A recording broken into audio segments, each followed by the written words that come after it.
Hello, hello. I hope everybody's doing well today. Oh my goodness, I'm a little bit short today. Uh, how's everybody going though? How's everybody going? I bought Age of Empires 4, and that's what we will be playing today. We'll be playing a little bit of Age of Empires 4. Nice hat. Thank you, Kathleen. Thank you, and welcome to the stream. How are you doing today? I was gonna make like, because I've been messing around actually. So just a little aside before we start the game, which I tend to do a little bit, but I was messing around with some props on VTube Studio, and one of them happened to be like this nice kettle hat, which is very, very topical because we'll be playing a little bit of Age of Empires 4, but I had a couple of other hats that I was messing around with, and then some of them actually, like I had the dunce cap, which I really I really like the dunce cap. That's one of my favorite hats that I've added as an asset to VTube Studio. But then because it's like this huge pointed cone hat, right? It's this huge pointed cone paper hat. It extends very high, so I had to make my model, right? I had to make my my view here in OBS a little bit smaller in order to compensate. Otherwise the hat would get sort of cut off, at the middle, which is not what you want to see. You want to see the whole hat. And so I was gonna make the joke that I've been feeling a little bit shortchanged. Simply because, I'm a little bit smaller, I'm a little bit shorter, and because I spent a lot of money on Age of Empires 4. So there we go. There we go. That's a joke that sounded nicer in my head than it actually came off, I don't know if you guys are like that, right? But I tend to sort of overthink. I tend to sort of overthink the interactions that I have with others. If there's a conversation that I need to have, if there's a meeting that I need to go through, I tend to overthink, right? I think of like all these possible conversation lines, all of these, possible things to say. And then when it comes time to actually talk to people, when it comes time to actually interact or say what I need to at a meeting or something like that, it all comes out wrong. Or the things that I'm thinking in my head actually doesn't sound right, Once I start saying it, I say, oh no, what have I gotten myself into? I've led myself down the wrong path, and I have to quickly adjust what I'm saying in order to try and make it all, make sense. But hopefully that's, hopefully that came off all right. But yeah, I wanted to make like a short change joke, but it sounded much nicer in my head than it did once I started to say it out loud. But yeah, how's everybody going? How's everybody going? It's been a little while since I streamed. I mean, it's only been about a week, so it's not really that long. But things in general are very busy for me right now, and it's a weird kind of busy, right? Because a lot of it has to do with like the workplace and that sort of thing, and I'm a turtle, right? I need a lot of time to do specific tasks, especially if people are training me on new tasks or if I'm being asked to assume extra responsibilities, right? And so, like, my coworkers, my bosses, the company knows, I'm a wagey after all. They know that it may take me, it may take me a little longer than usual to get the task done, but they know I'll get there. They know I'll get there. They know that I come from a proud line of turtles, including my grandfather, who once beat this hare in a race. And I don't know how the story ends. I don't know. My grandpa was never able to finish the story, so I don't know how it ends. But apparently, it has something to do with perseverance or whatever. I don't know. But yeah. Like, things are a little busy for me right now, and that also is combined with our Crazy Fox. Welcome back. Welcome back, Crazy Fox. How are you doing? Or whatever indeed. Yes, whatever indeed. Okay.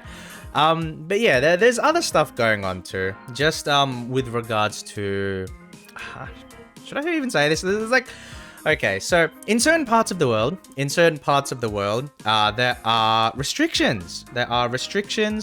With regards to like the pandemic and all of that thing. And a lot of them are starting to wind down where I am, which means that, I have a lot of other obligations that I need to meet socially, like meeting up with friends that I haven't seen for like 2 months or, you know, and that sort of thing. And so I'm a lot busier than I'd like to be. But I'm hoping that over the next month or so, as we go into the Christmas period, especially like the week before Christmas, a couple of weeks before Christmas, things will start to settle down again. And I can I can live my dreams and stream every day for 5 hours.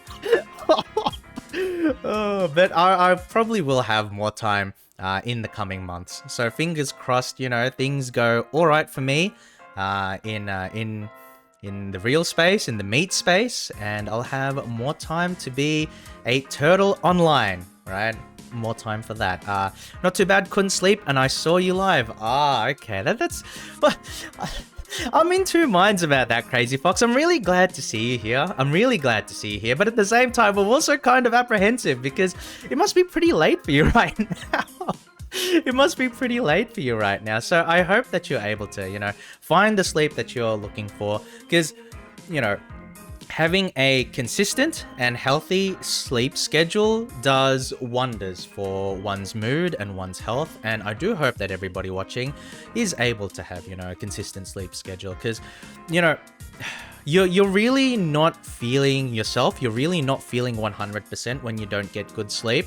Because, like, there have been situations in the past where, for various reasons, mostly self-inflicted reasons, mind you, that I'd only get, like, 4 hours, 5 hours of sleep a day and that sort of thing. But, you know, I would still have all the other, you know, turtle-related obligations that I would need to do during the daytime. So I'd go to sleep. I wouldn't be able to sleep until 2:30 a.m., 3 a.m., and then I'd still need to get up at like 6:30 a.m., you know, at 7 a.m., like that kind of thing. And so whenever I had those sorts of experiences, whenever I put myself through all of that, because it was completely unnecessary, it was just me being a degenerate, right? But when I had those experiences, it really affected how I approached each day, and it actually really affected my mood, my happiness, as well as my time management, right? Because whenever I'd get home after doing, you know, my responsibilities, when I had such a terrible sleep schedule, it felt like, you know, you sort of get yourself trapped into a cycle because you want to take a nap, right? You want to take a nap, you want to rest, and then once you wake up after like a 2-hour nap or a 3-hour nap, you got to prepare dinner and all of that stuff, and then, you know, lunch for the next day, and, you know, clean up and all of that stuff. But then once you have time for yourself, right, you kind of just want to like laze around and sort of relax to make up for the stressful day that you've had. And in doing that, in a lot of cases, at least for me personally, what I'd end up doing is I'd repeat all the same mistakes again, you know? I'd laze around, I'd mess around, you know, I'd relax, I'd do whatever until 2 a.m. and I'm back where I started. Unhappy for the next day. So, you know, I'm hoping that no one in chat is going through those sorts of cycles, because, you know, it can really affect not only your mood, not only your happiness, not only your productivity, but, you know, just your ability to perceive the world around you. Because, you know, as your mind is affected by the lack of sleep, it does change how you interact with everything else. So I hope that you guys are able to get healthy sleep. And that's actually one thing that I've been trying to do over the last, you know, few weeks. And that sort of thing, you know, be more consistent with my sleep schedule, because it's always so important. It always is so important. Be the turtle that you want to be. Yes, very much so. Be the turtle that I want to be. Yeah, I am hoping that over the next couple of months, you know, things do start to settle down. But for the meantime, it's a little hectic. But my friends, at least for me, I don't know, you guys could be all around the world. But for me, it's a Friday evening. Friday evening and no date. That's exactly the way I want it. Because I can be here playing Age of Empires 4, a newly released strategy game. It's the long-awaited predecessor to the Age of Empires series. Most famously, Age of Empires 2, Age of Kings. You know, Age of Empires 3 was sort of like, you know, not received too well, but I have a lot of good memories of Age of Empires 2. Simply because it was one of the formative games that I played as I started getting into video games a long time ago. It's only 1:20 a.m. 1:20 a.m. is not too bad, depending, Crazy Fox, depending on what time you need to get up. I'm not gonna lie, about 80% of what you just said, my brain didn't comprehend at all. Because I have few brain cells from lack of sleep. Oh, cat. Oh, cat, why? Oh no. Oh no. Well, I hope, OCAT, I hope that over this weekend you give yourself the space. You give yourself the space, you know, give yourself the time to catch up on that sleep debt, because it's not enough just to get a good night's sleep after several terrible days of sleep. It is important to catch up on that debt, you know, because when the debt collector calls, you're not going to enjoy it, you know. I preferred Age of Mythology, but I enjoyed Age of Empires 2 growing up. Yes, Crazy Fox. I personally preferred Age of Empires 2, but Age of Mythology was a close second favorite. So, I guess I can get into it a little bit later. But yeah, Age of Mythology was really good. And I think that it took the series in a sort of different direction, right? Compared to Age of Empires 2, but I did enjoy it because I really liked the intersection of having like these hero units alongside the ordinary units. So in Age of Empires 2, you had your soldiers, right? You had ordinary units, and you know, you could upgrade them and you can get elites, but they were still just soldiers. They were still just units. But then in Age of Mythology, that's when they started introducing like the idea of heroes, the idea of unique units, and like truly unique units.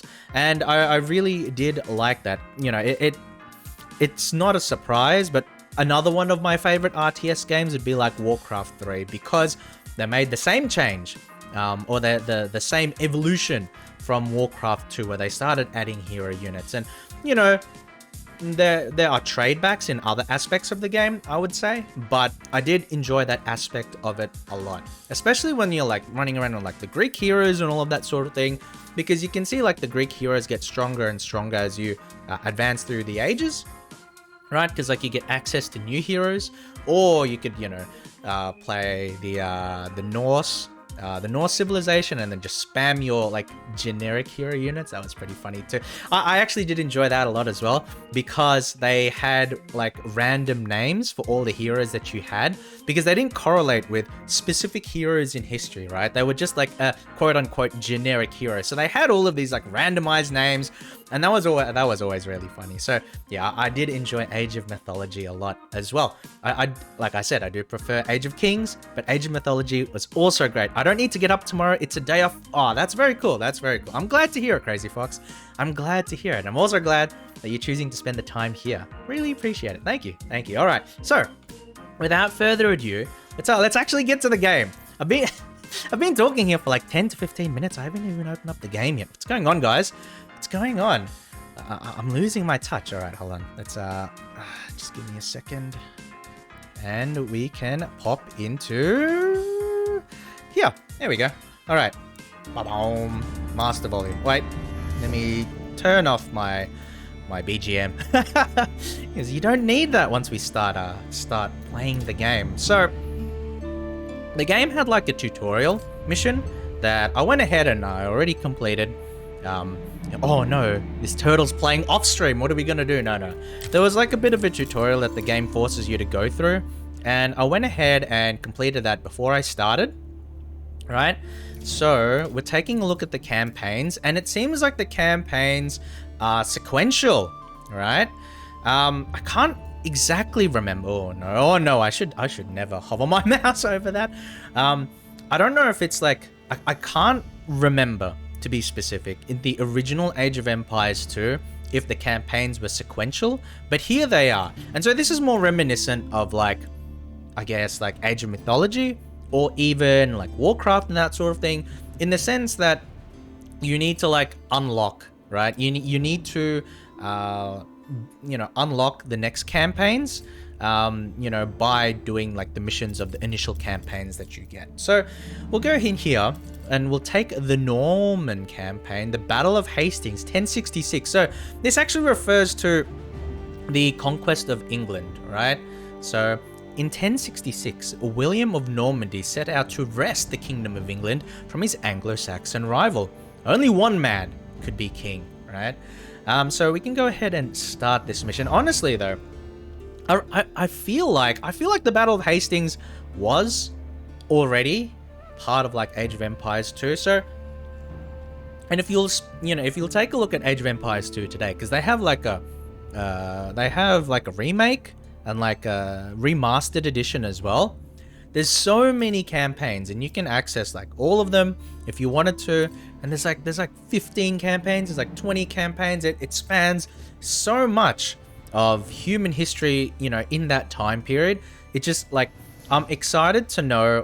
I'm excited to find out, you know, if there's repeating themes, repeating wars, repeating battles, and that sort of thing. So, for example, like the 100 Years' War was also covered, or briefly covered, in the in Age of Empires 2, the Mongolian Empire, potentially, and Rise of Moscow. So, this is probably what, like the Kievan Rus, like the rise of the Rus people, which would be, I don't know, like 15th century and that sort of thing. So the idea is that Age of Empires 4 takes place, I think, over a similar time span as Age of Empires 2. So it'll be interesting to see what this game actually changes from the second game. But yeah, no, I have a lot of memories from Age of Empires 2. Actually, I did play Age of Empires 1 first, so I did play it sequentially. I did play it all sequentially. The first game that I played in this series was, so I was introduced to it by an uncle who was heavy into PC gaming at the time. Because at the time, right, I was but a wee hatchling, my friends, and so the kind of games that I would be playing were just like Nintendo games and that sort of thing. You know, just like kids games like Mario and all. Yeah, Mario Kart. It was the era of the Super Nintendo, the SNES, right?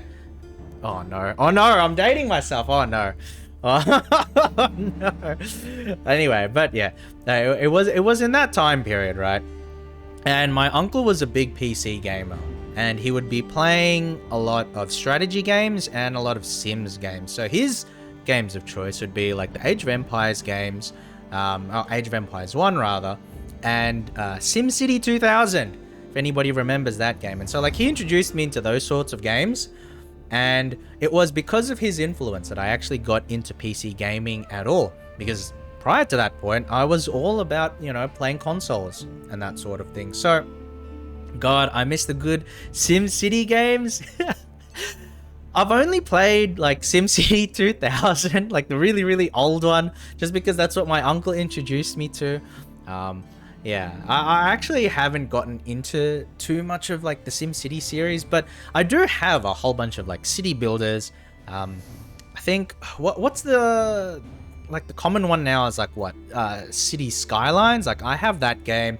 I've played like the Anno games and that sort of thing. So I don't love city sims as much as like strategy games in general, but I do have some experience with the genre. All right, so I might be dating myself, but I remember playing some of these old games in my Windows 94 and Windows 2000. Yes, that was quite a while ago. Crazy Fox.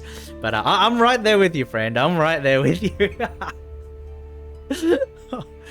But it was quite interesting though, because it was because of my uncle's influence introducing me into these sorts of things that I got into, like I developed a lot of interest. So my interest in history was largely because he got me into those games. My interest in strategy games is largely because of that. And my interest in PC gaming in general is largely because he got me into those sorts of games. Because like after that, after I was introduced into the genre, and you know, after Age of Empires 2 came out and that sort of thing, I started playing a lot of other PC games that were out at the time. You know, games like RPGs. I think around that time was when I got into Fallout, like the very first two Fallouts, like the turn-based isometric games. And then after that, I was like, I became really invested in the RPG genre, but a lot of that wouldn't have happened if I had never gotten into strategy games in the first place. So, Torto, you've been rambling for like 25 minutes. Get on with the game already. Alright, let's get into it, guys. Let's get into it. Only one man can be king, so we are going to be taking out the Anglo-Saxons.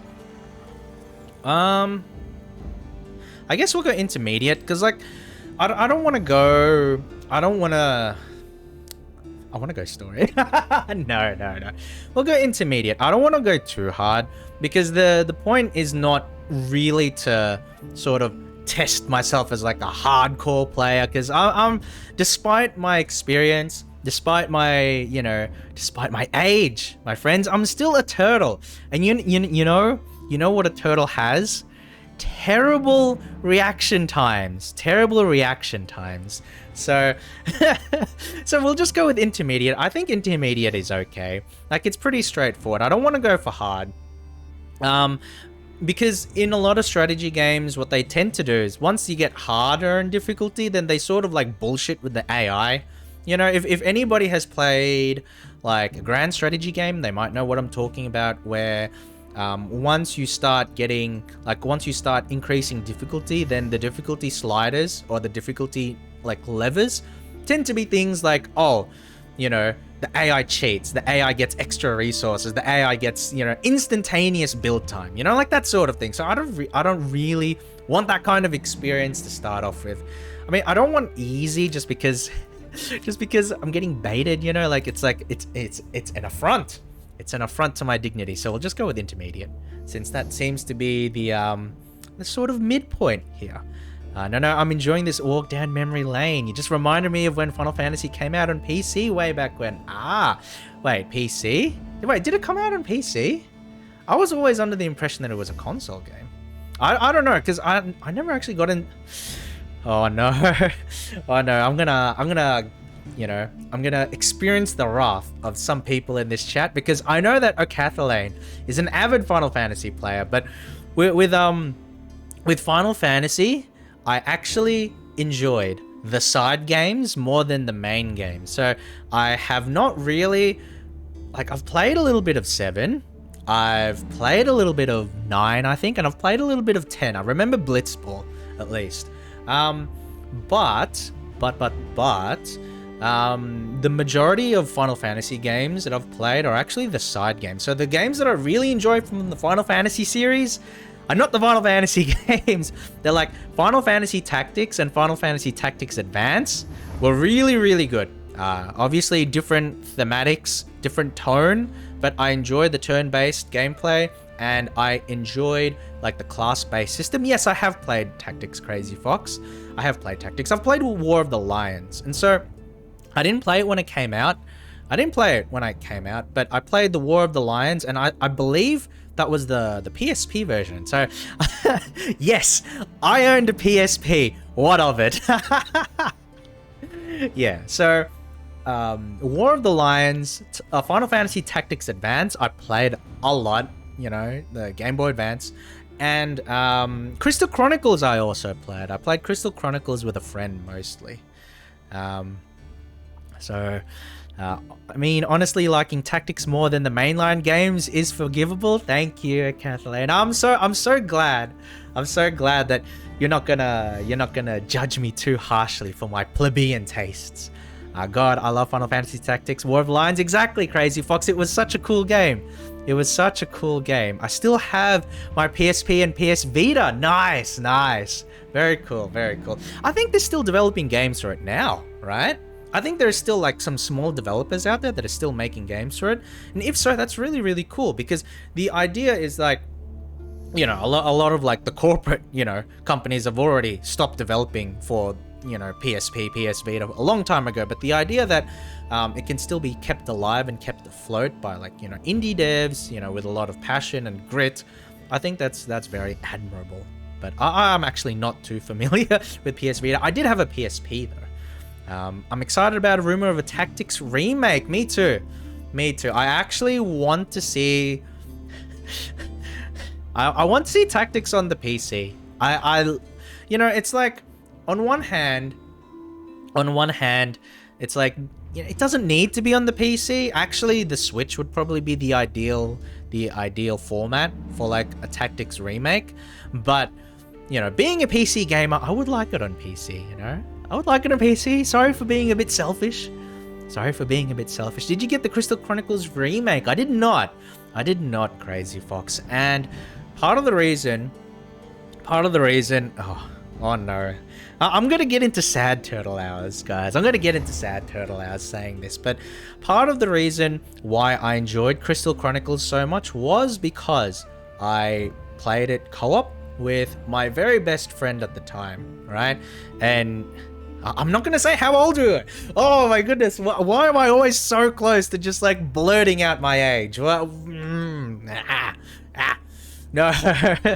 But yes, I played through it with like one of my best friends at the time. And the thing is, like, you know, and we played through quite a few games together, right? Because between the two of us, we had the 64, the GameCube, and then he had the PS2, right?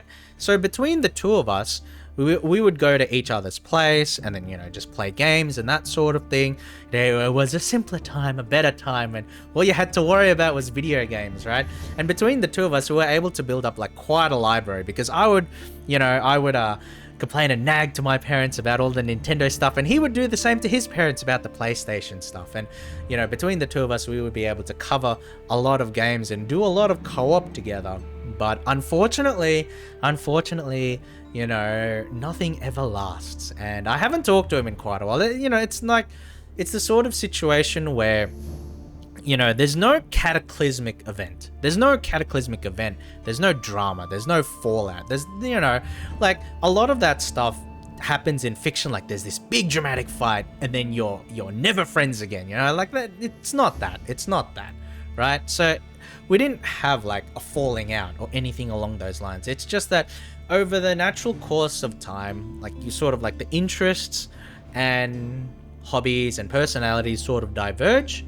And then what happens is that you just lose touch over time. And it's not that, you know, it's not that there's any ill will or ill feelings. It's just that you prioritize time with other people. And as that sort of happens, you sort of lose touch. And that's generally one of the big issues that I have personally in general. Like, I'm a turtle, guys. I like to crawl inside my shell, you know. I like to turtle up. And so what that means sometimes is that I'm really bad at maintaining friendships. And so that's one of the things that I do want to work on about myself, that if I do, you know, make friends, that if I do create bonds, that I want to make them actually last and, you know, tend to those friendships and, you know, keep in touch with people and not just let it lapse, because it's something that I've noticed that I have done quite a bit in the past, and it is a behavior, it is a habit that, you know, I want to break, you know, that I want to stop doing. I want to get out of my shell, if you will. So, yeah. So, yeah. Thank you for the hug, Crazy Fox. I do appreciate it. Thank you very much. I do appreciate it. All right. So, let's actually get into the game, shall we? Let's actually get into the game. All right. Here we go. Norman Conquest. These darn normies. Ooh. Some events leave a deep mark on history. Man, but none these on the cinematics. Land. These cinematics are so high res. What the heck? This is the site of the Battle of Hastings. Oh no. After almost 1,000 years. Wait, is this like the actual location? No traces of the bloody conflict can be seen. That is really cool. Whoa, that's sick. But here, the fate of England turned. It's where a king was killed and his victor. Oh, that is so cool! That is so cool! Oh, wow. October 14th, 1066. That is so nice, guys. Skyrim 6 looks amazing. Yes, it does. Thanks to this. The Bayer Tapestry. Oh, beautiful. A carefully preserved, illustrated record of events. It shows the main players. Harold, the newly crowned Anglo-Saxon King of England. Oh my God. And his challenger, William.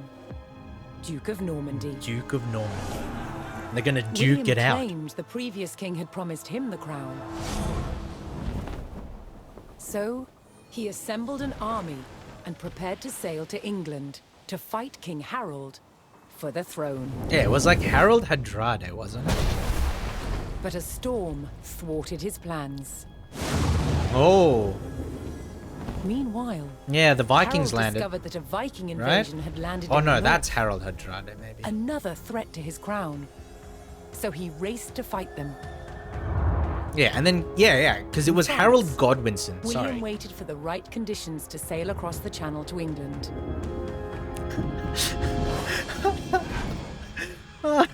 The weather cleared. Oh, these views are magnificent, guys. Wow. He seized his chance.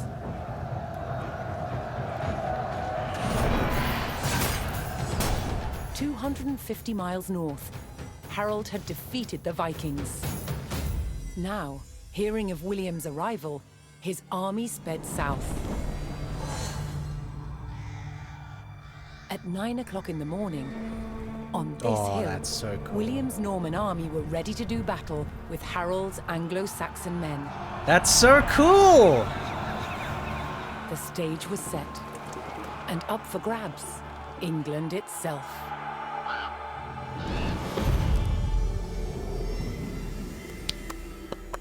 Good job, game. Good job. That was wonderful. That was wonderful, actually. But yeah, Skyrim 6 does look amazing. I love the British narrator. Me too. Me too. I don't know. Maybe it's just me because I don't have a British accent. I don't listen to British people every day. But like British narration, like if you have a good voice for narration and you have like, you know, that sort of British accent with like, you know, strong articulation, it always just sounds so crisp and so clean, you know? Shit, I thought I was coming here for the gameplay. Little did I know I would stay for the documentary. I don't like this. This is too educational. It's making me use my brain. Two types of people here in this chat. Exactly, OCAT. Exactly. Oh no, my brain. The wheels are turning and I don't like it. But no, very, very cool. I sort of lost my shit though halfway through that cutscene.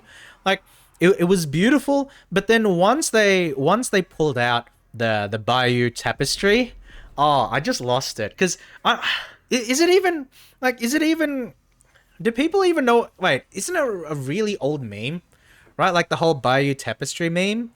Like, isn't that? I don't know. Is that recent? Is that old? I don't even remember. But like, I look at that and then I can't help but think of like the Bayer Tapestry creator, where you can like make these sorts of like medieval memes and stuff. Oh my god.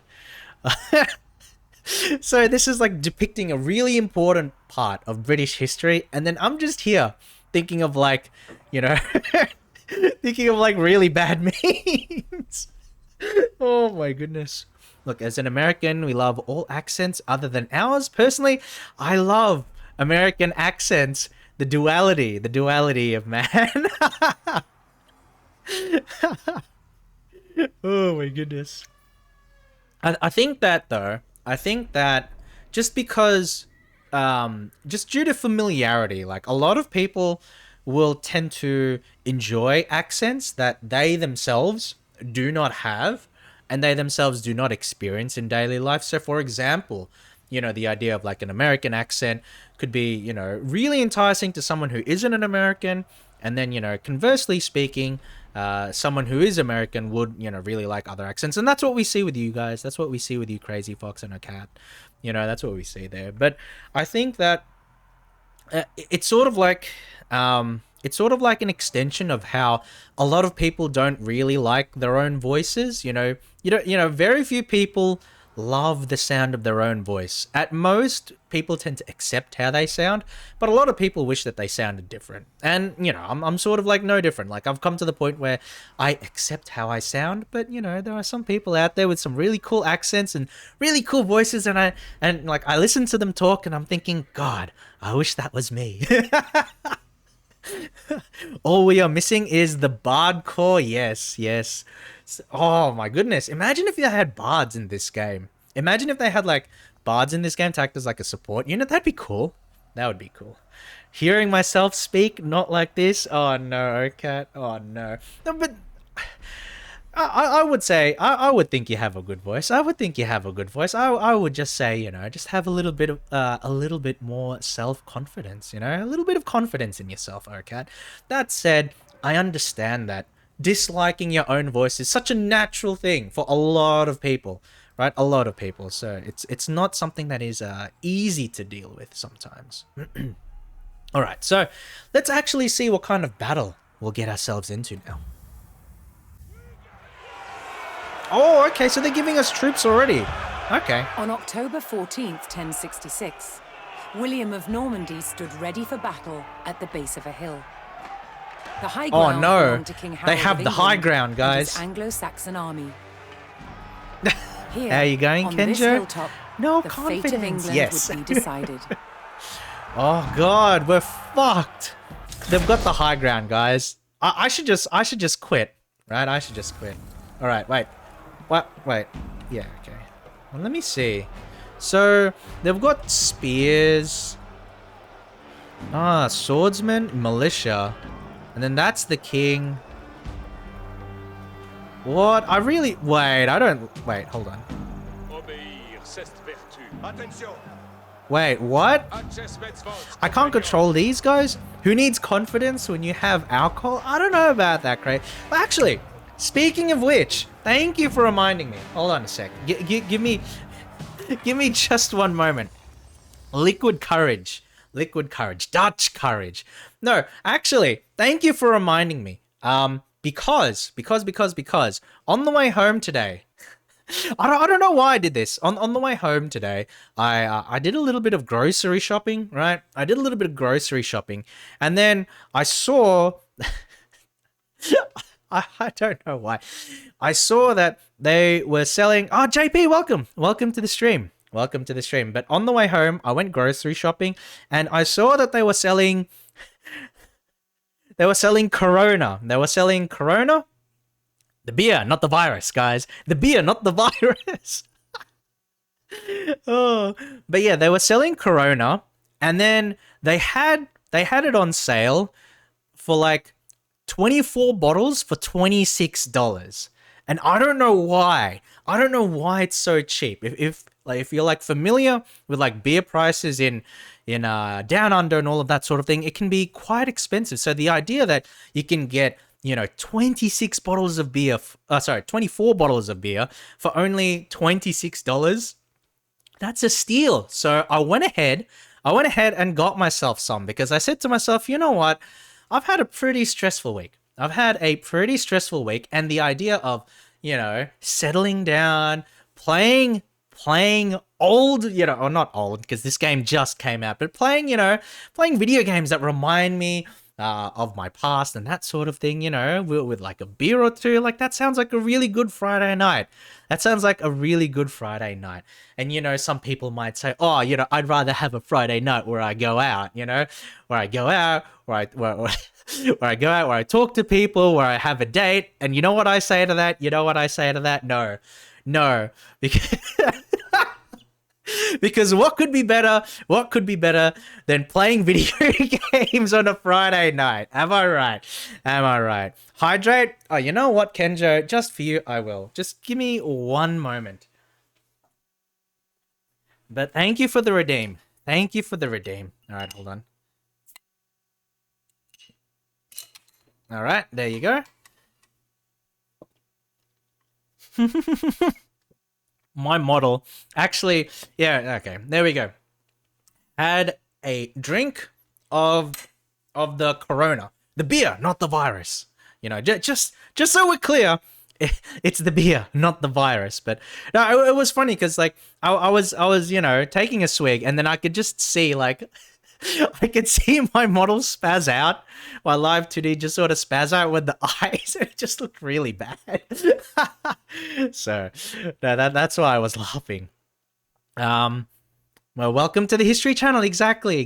Crazy Fox has it right, JP. This is the Unexpected History Channel. You thought you were here for real-time strategy gameplay? No! You came here for a history lesson, so I hope you enjoy your stay. Now, drink at home. You can't make a fool of yourself in public that way. Exactly, Crazy Fox.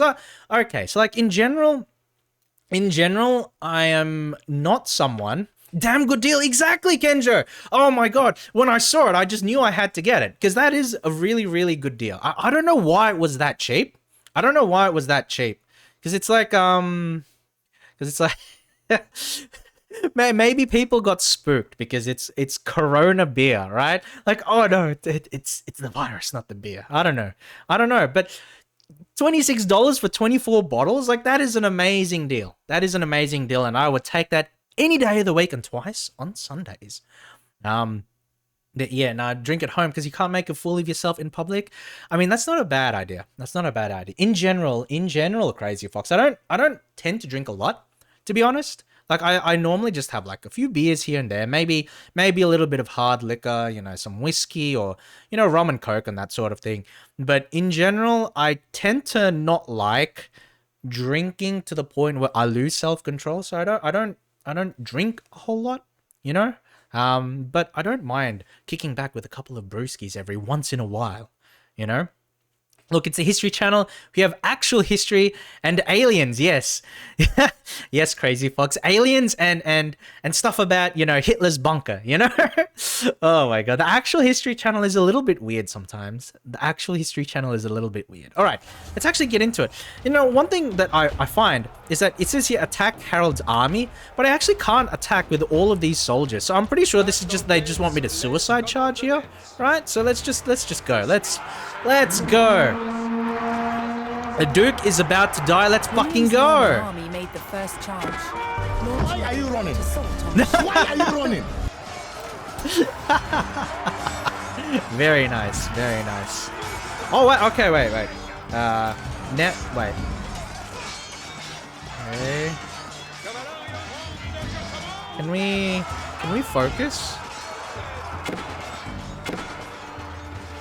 Though William's army fought fiercely against the shield wall, it would not yield. Oh, okay. As one man fell, another took his like place. we can overlapping shields in tight formation. Because like made for a what we can do is like you can sort of barrier. like overrun there and then just like. Realizing his army could not break the Okay, shield so this is wall, intentional. William called for a retreat. Alright, let's get out of here.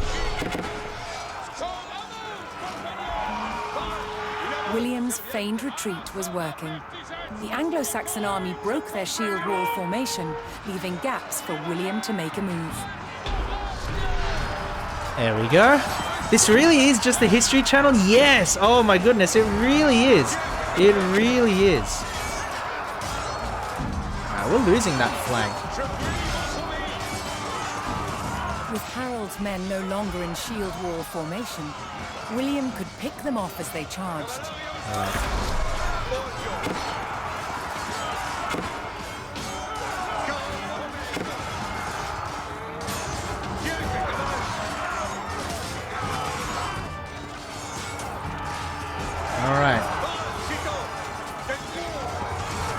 Alright, very nice. Very nice. With chat being the weird side? No. You guys are great. The Anglo-Saxons had deployed You rows guys of spearmen are to great. push back the invaders. But William had an answer. His sharp-eyed archers.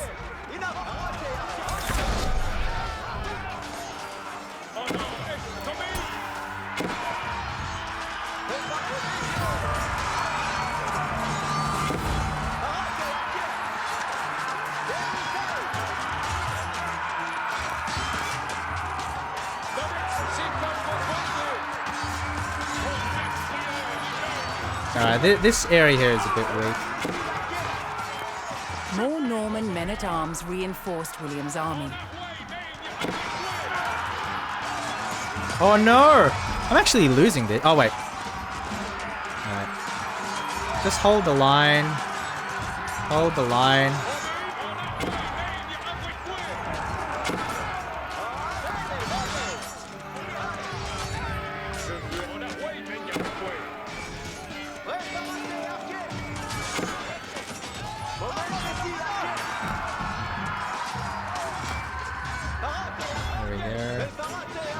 go. All right, there we go.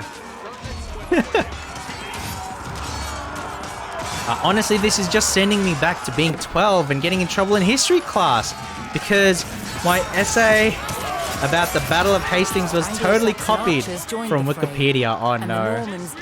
Oh no. But first, William's forces had to eliminate the enemy spearmen, whose sturdy polearms could easily bring down a horse.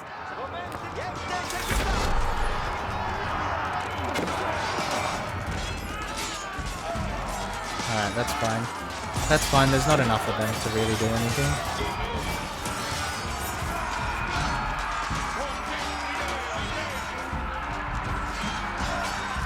Alright, nice, nice.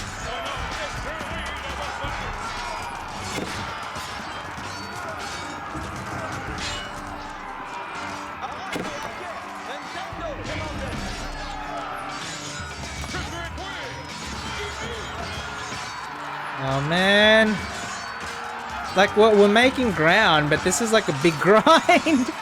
This is a big grind.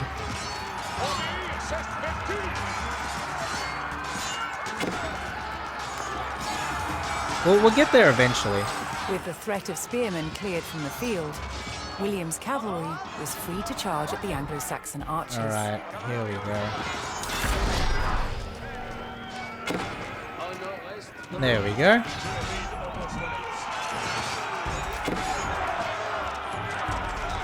There we go. Now we're swarming them, guys. Now we're swarming them.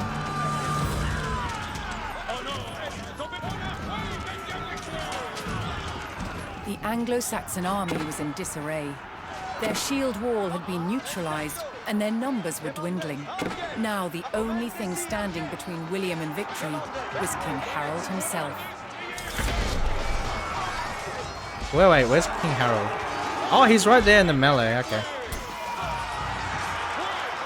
The last of Harold's men encircled their king, prepared to lay down their lives to save There we go. his. There we go. All right, and we should be able to take it from here. Oh no, that's fine. I have all these reinforcements.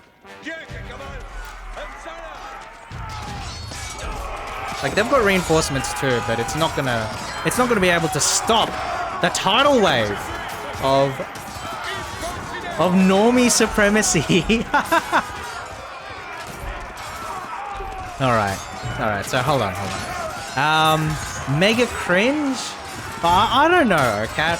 I don't know. Because, like, you say that you copied the essay from Wikipedia. So if you think that that's cringe, then it's actually Wikipedia that's cringe, not you. Not you. You're not the one that's cringe. It's Wikipedia that's cringe. The Anglo-Saxon King Harold had fallen. Oh, my goodness. Why would you copy that? 12-year-old me was very stupid. Oh no. That's a little unfortunate though, right? It's a little unfortunate because like imagine right? Imagine copying it like word for word and not expecting the teacher to find out. That's a little 12-year-old Okat was a little optimistic, you know? The Anglo-Saxon army fled for their lives. The Normans celebrated victory over the English king, but William's quest to rule England was just beginning. Okay, so it's funny because like this is just a battle tutorial, but what I did to get to this menu was like a sort of building tutorial. So I guess the game really just wants to like hold your hand and that kind of thing. Oh, so JP, since you missed it, I want to replay this. I want to replay this because this video is so cool. I really, really like it. To be fair, I studied that kind of... Wait, hold on. JP, can you... Wait, I studied that kind of stuff only in the studies. In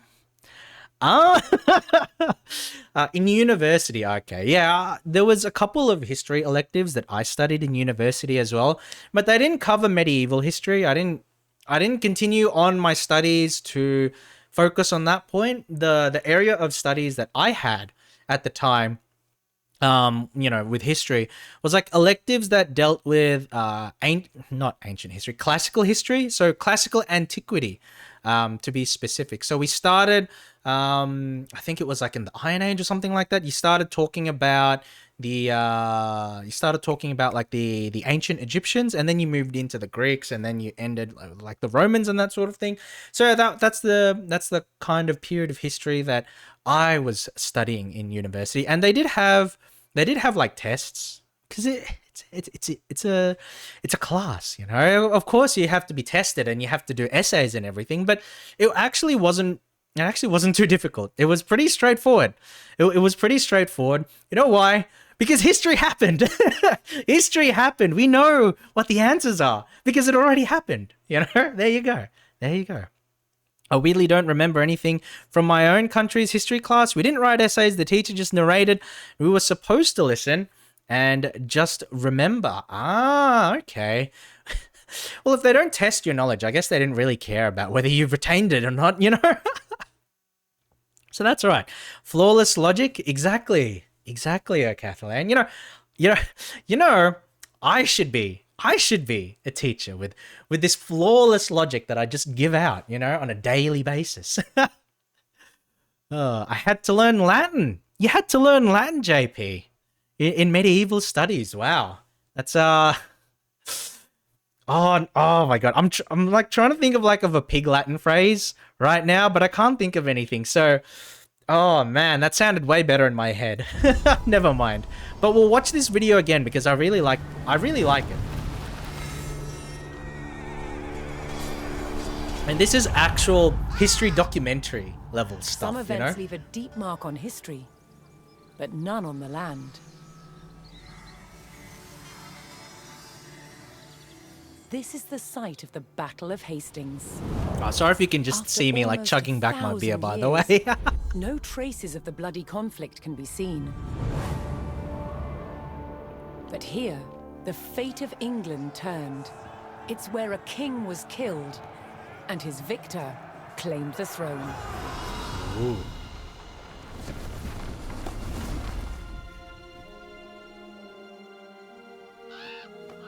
October 14th, 1066.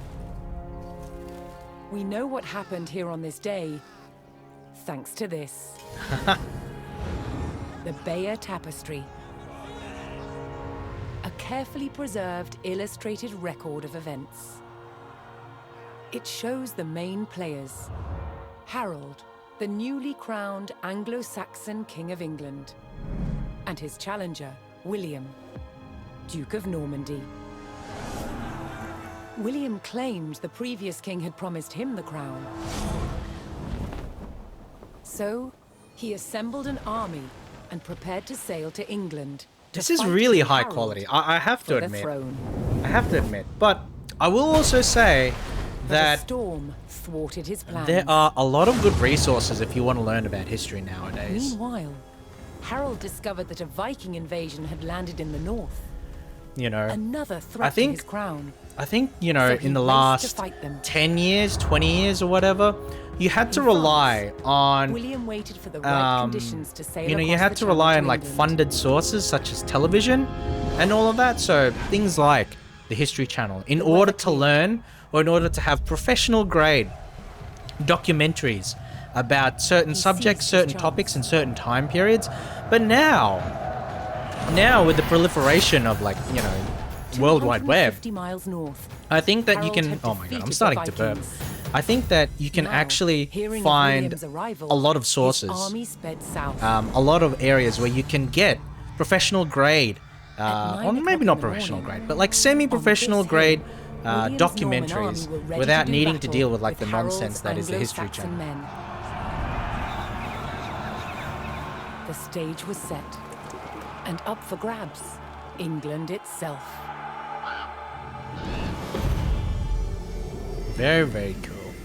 Like I really like the aesthetic. It's very cool.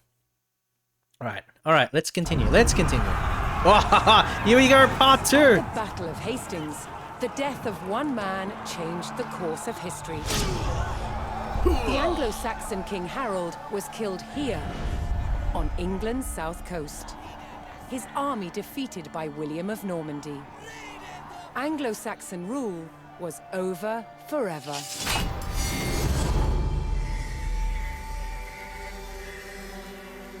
At Westminster Abbey on Christmas Day 1066, Wow, how symbolic. William was crowned the first Norman King of England. Normie supremacy, now he had guys. to secure power across the country. He began by stamping his mark on the landscape, building cathedrals and castles at strategic locations. Very clever. Asserting his dominance. Nothing like them had been seen in England before. They reminded the Anglo-Saxon population exactly who was in charge. Wow. That's so cool. Not all were content with living under Norman rule. Anglo-Saxon revolts broke out across the country. King William acted quickly to crush these rebellions. But there was one region where dissent was spiraling out of control: the north of England. In 1069, a group of lords from Northumbria formed an alliance with Viking invaders. Together, York. they approached Norman-held York, a large city with an important cathedral, still protected by ancient Roman walls. But the walls couldn't save York. The city and the castle fell to the rebels. That is so... I really love the William's new juxtaposition. kingdom That is was so under threat. cool. He had to get the city back under Norman control. They take like modern locations, modern imagery, William had no choice but to order his men north. and then you juxtapose that with like the medieval As the armies Norman and their forces travel set and off what on they their were long doing. march towards That's so York, cool. how much resistance from the rebels would they encounter?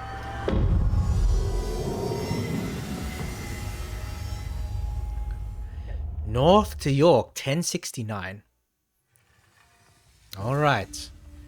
King William's army faced an uncertain march to York, fraught with resistance from those opposed to Norman rule. That's... yeah. I like it. I really do like it. And it makes me wonder... Actually, hold on. Give me just a moment. I'll be right back. Just a second while it loads up.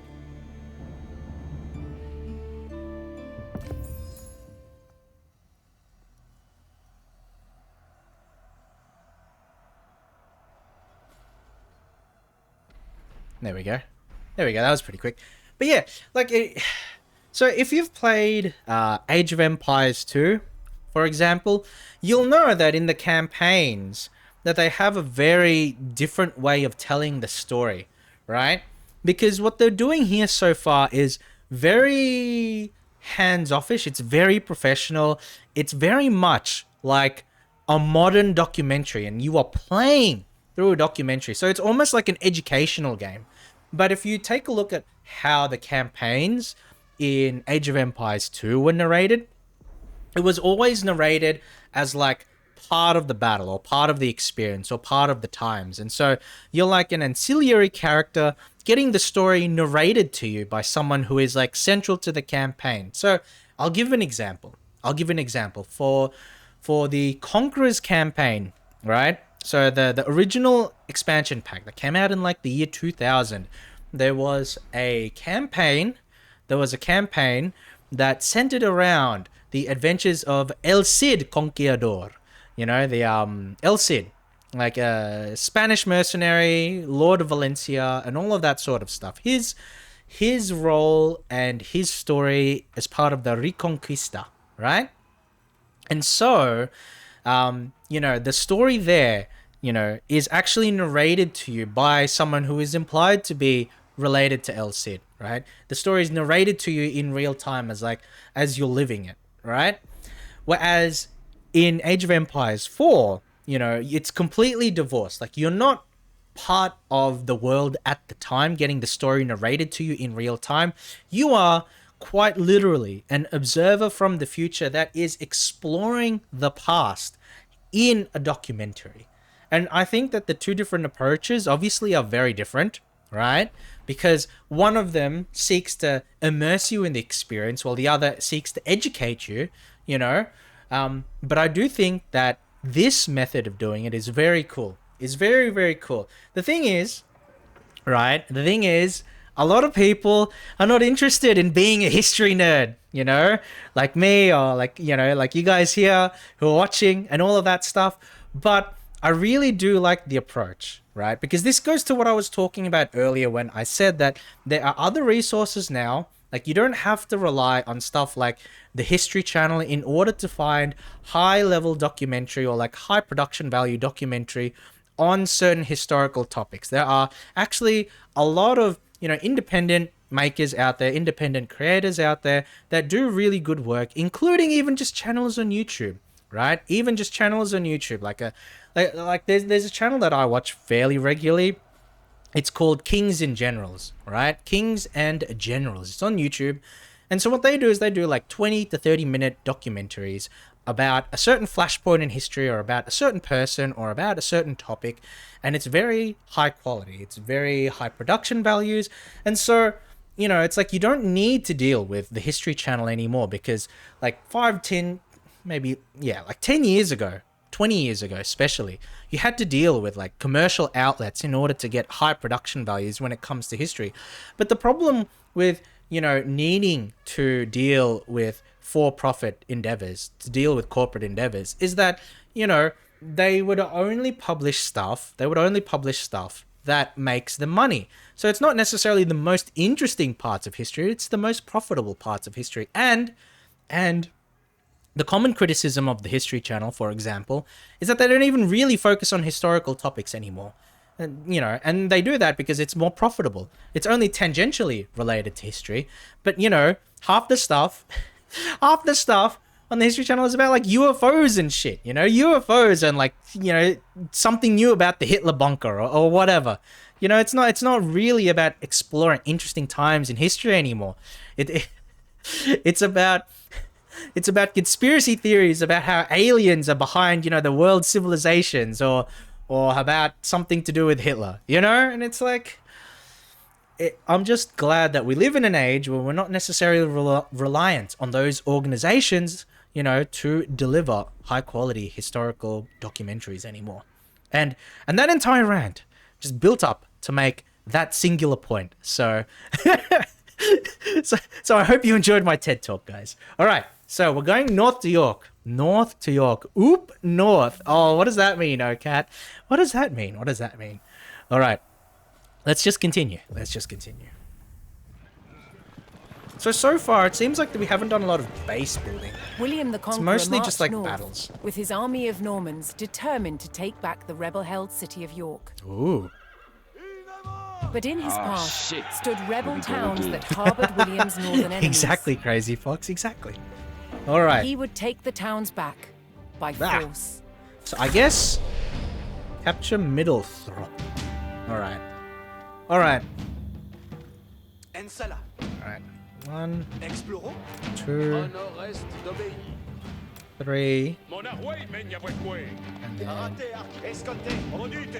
then 4. All right. So I have organized my army. Let's scout. There we go. Look at that. Look at that. And then I only bring up King William up in the rear once I know that it's safe. Oh, shit. Oh, sheep. Nice. I like sheep. Oh, they follow you now. Oh, that's new. That's new. In Age of Empires 2, they don't follow you and you can manually move them around. Oh my god, they're fast too. Oh, I need help. I need help. Oh, shit. Oh, shit. Alright. I'm like so excitable. I'm like so excited over like sheep. Over fast sheep. I think JP, please. It's Watame. No! Stop. Sees a sheep on stream. It's Watame. Stop. No! No, I won't allow that here. I won't allow that here. Alright, alright. We can just run these guys down. They have no answer for cavalry. Yeah, they have no answer for cavalry. We can just run this town down. Let's fucking go.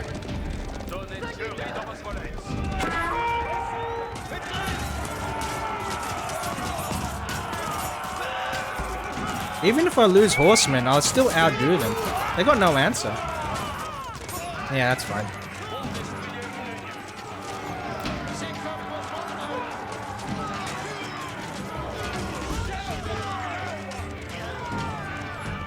And then I imagine...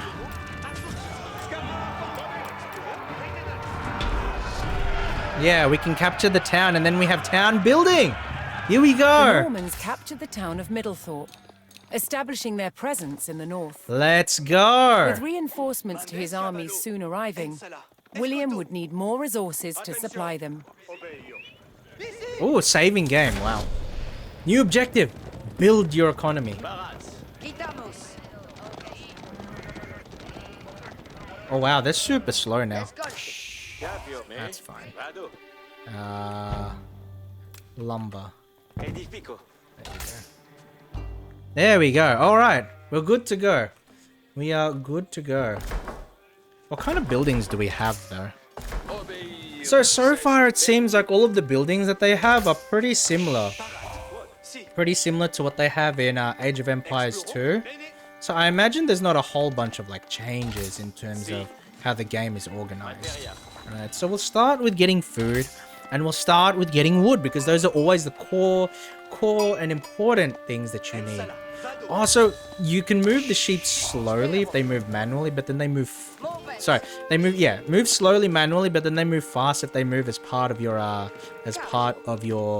like, following the scout, right? Oh, that's cool. That's cool. Gotta do some calls? No worries, JP. I don't know who you're calling, but I hope they go well. I hope they go well.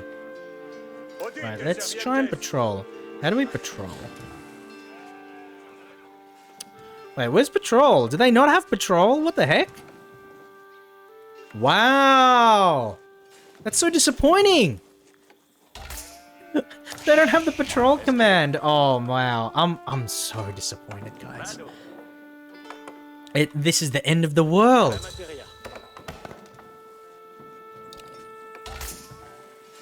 Alright. Alright. The goals will just be to create as many villages as I can. Okay, so there's enemies there, but it doesn't look like they're gonna come after me yet. Yeah, the goal will just be to develop my economy as much as I can to start off with. And the reason for that is because, like, of how I play. Like, I know that there are some players, like when they play AoE 2, when they play something similar, they like to sort of min-max how they build stuff. Right? They min-max how they build, and then they are able to not just build very quickly, but build very efficiently. But the way I like to build is I like to build for the long game. So that means heavily focusing on my economy, heavily focusing on villager production. And so I always want to be in a position where once I start building military units, I'm already covered economically. You know, so I have a good stable base. To work from. And this sort of strategy is also known, yeah, in the... What? Huh? Oh no! Run! Is also known in the AoE 2 community as booming! I'm a boomer. In every sense of the word. In every sense of the word, guys. In every sense of the word. Alright, let's build a couple more houses. And then we can build like a tower here. So the way that this seems to work is very similar to Age of Empires 2. Nah, we're fine. I'm not too concerned. I'm not too concerned.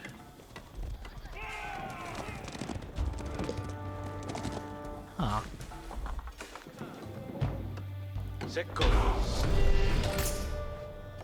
Alright. Now we can build. Yep. But yeah. You know, I don't know. It's like, I don't know. Maybe the idea of like being peaceful, the idea of taking things slow isn't necessarily the best way to go about it, you know? Isn't necessarily the best way to go about it. And the reason why it might not be the best way to go about it is because I've played a few games. I've played a few games of AoE 2, right? Multiplayer. I got to drive to the doctor to get a sick leave document. That's pretty unfortunate, JP. Are you heading out now, or will you be heading out later? That's really unfortunate to hear, though. Especially because, you know, if you're at home today and you're not at work, then obviously since you're sick, it's not ideal. It's definitely not ideal. But yeah, the thing is, like, I've played a decent amount of AoE 2 competitively, but like not with a lot of people, right? Not with a lot of people, mostly my friends. And there have been situations where I have gotten like too arrogant with the way I play, because generally speaking, I find that, like, I don't know, it's probably like it's not even working out here too well, but like compared to a lot of my friends, I tend to do pretty good at this game, right? Or at AoE 2. I do pretty good at AoE 2. And so that sort of led me to have a little bit of overconfidence when I play other people, because it's like I always feel like I have things under control and that I'm never under threat. And so that has been my undoing a few times.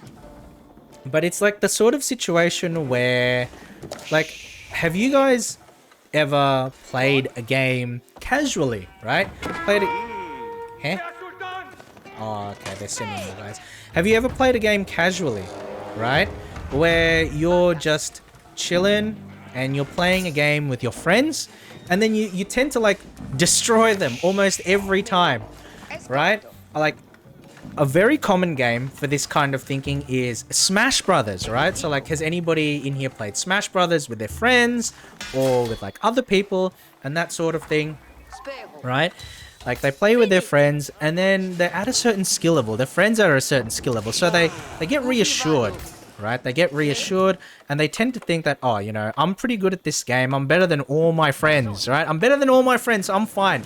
And then the moment they step into competitive with, like, the greater population, they just get demolished, right? They just get demolished because playing casually with your friends is different from playing competitively in a serious manner, right? And if that has ever happened to anybody in the chat, that is something that I can highly identify with, because that's essentially my entire experience with Age of Empires 2 multiplayer. And so, yeah, I played a lot with my friends and I did really well, to the point where I started to feel like, hey, I'm pretty good at this game. I'm pretty good at this game. But once I started playing competitively in outside circles, I just got demolished. And I think that's important. It's important to understand, right? It's important to understand that, you know, just because you're good at something casually does not necessarily mean that you can handle it competitively. Another rebel town, Fulford, stood in defiance to William's rule. Alright, well, I don't care about that. Let's build some more houses. There we go. I had asked prior, and a secretary told me I don't need one because I would skip one day. But when my boss reported it, the same one was like, sorry, I said it wrong after all. Tee-hee-hee. Oh, no. And so you're heading out in 10? Oh, that's really sad to hear, JP. That's really sad to hear. Speaking a little selfishly, I would have liked it if you'd be able to stay for a little bit longer. But in saying that, I do understand that, you know, obviously, when it comes to something important, right? When it comes to something important, like needing a doctor's certificate for being sick, then I 100% understand your predicament. Oh, fuck. Oh, fuck! Oh, fuck!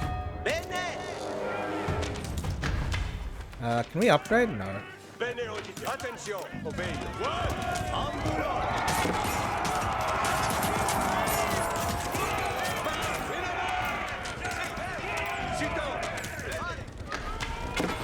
Okay, I need feudal age.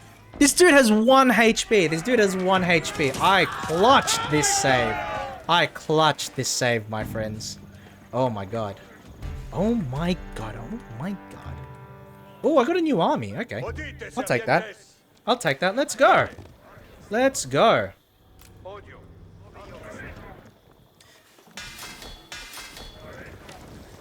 Ah, gold. Okay, so I can only really get spearmen at this rate. Okay. I will try and hurry up, but if I don't catch you, thank you for the stream. No worries, JP. No worries. I appreciate you coming. I appreciate you coming. If you can't make it, you know, can't make it back in time, that's fine. That's fine. You gotta look after yourself. Wait, where's my fucking villager? Here we go. You gotta look after yourself, my friend. Is there any gold here? Because, like, what I'm looking for now is, like, a gold mine. So that I can actually get, like, man-of-arms type units. And upgrade to the next age. Because I can't go past feudal. So I can't go to feudal age without some gold.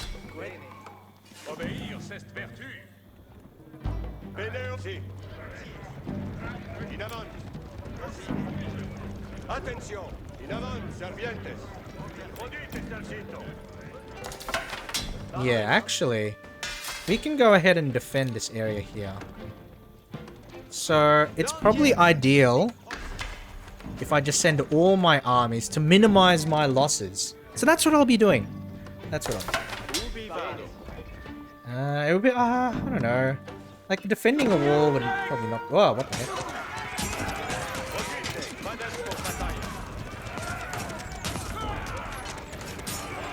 Okay. They take him out. It's fine.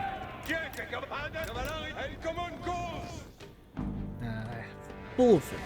So we'll be taking that next. We'll be taking that next. We have enough troops here to sort of like defend this area, so it's not a big deal. Get him to build. Get her to build a few more houses. Wait, what? Oh. Alright. Nice. Ooh, they've got palisades, guys. They've got palisades. Oh. Oh. Oh. You what? Are you sure about that? Are you sure about that, my friends? Because I'm coming in with both armies.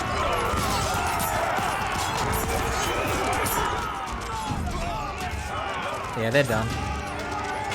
Especially because we've got the attack orders. So they're just gonna like cycle through and just demolish everybody. Alright, very nice, very nice. Sending both of the armies out at the same time was definitely a good choice because it helps to like preserve my units. Because essentially the issue, right, the issue is if I only sent out one of the armies at that time, then we could have run into the problem where I lose too many units to comfortably take the town, right? But because I have two armies, I, you know, have the weight of numbers, right? Numbers, because numbers, they're very important. William was one step closer to York. Ooh, we got the extra oh, wait. Oh, okay, game was saving. Okay. Ooh. What does it mean, build up support for your army? Knowing he would face strong resistance in the city, William prepared to bolster his cavalry. Oh, bolstered the cavalry. So they want us to, like, build more cavalry? Okay, I can do that. There's my sleepy villager. Wait, what? No. Oh, are we gonna have to cheese this? No, there's a gold mine here. There's a gold mine here. There we go. There we go. All right, all right. So once we get the gold mine, we can actually use this villager to build like a wonder here, or like a Dark Age landmark.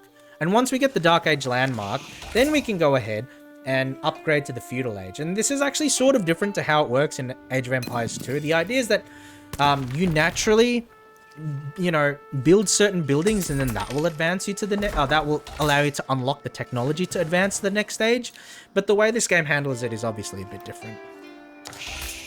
Not to say which one's better or worse, you know? It's just different. You know what? We don't need so many food producers. Just go there and mine a little bit more gold, you know? Mine a bit more gold. Oh my goodness. This is the Royal Army of England. The Royal Army of England. And you listen to them and they sound French. What's going on here? Like, okay. Normandy is part of France. I get it. But like, these guys are supposed to be the official Royal Army of King William of England. And they sound French? They sound French? Does that sound right to you guys? Does that sound normal to you? Does that sound Norman to you? Oh god. Ooh. Council hall. Council hall. Heck yes. Here. There we go. Okay, build a stable, construct a landmark. That's fine. That's fine. The way they handle the units here are a bit different too, right? And so what I mean by that is like the different tiers. So we have here Vanguard, Man-at-Arms, like... Eh. Ooh, these guys are pretty strong now. Danish Raiders. Came under attack from a new enemy, the Danes. Danish Raiders. Oh no, I don't like this. I mean, we should be fine. I think we have enough archers to take them out, right? Oh shit, we might not. We might not.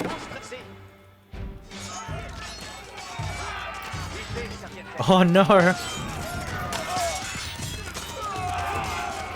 Oh no, they're actually demolishing my archers. William's army held back the Danes' attack, but they threatened to return unless William paid them in gold. No, you know what? No. No, I'm gonna stop them. I'm gonna stop them. They think these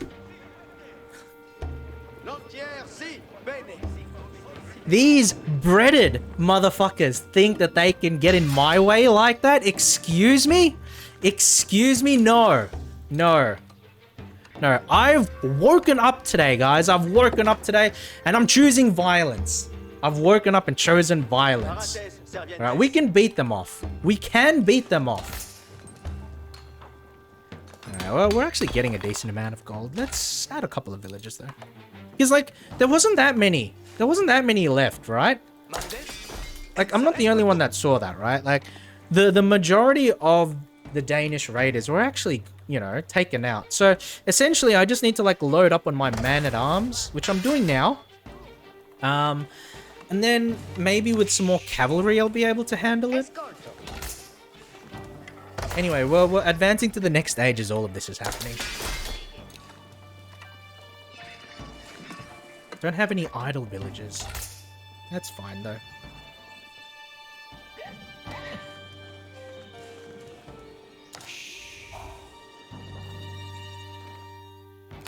Now, that's sort of unfortunate. That really took a big hit out of my forces. How are you doing, by the way, Kenja? How are you doing, by the way? Have you got class today? Because I know that. Wait, what? No, we can beat them off. We can beat these guys off. Come on, let's go. Let's go, spearmen. Yeah, these Danes, they don't know what hit them. See, look at that. We're beating them. We're beating them back. Got him. Nice, nice. But we actually need to go and destroy their camp.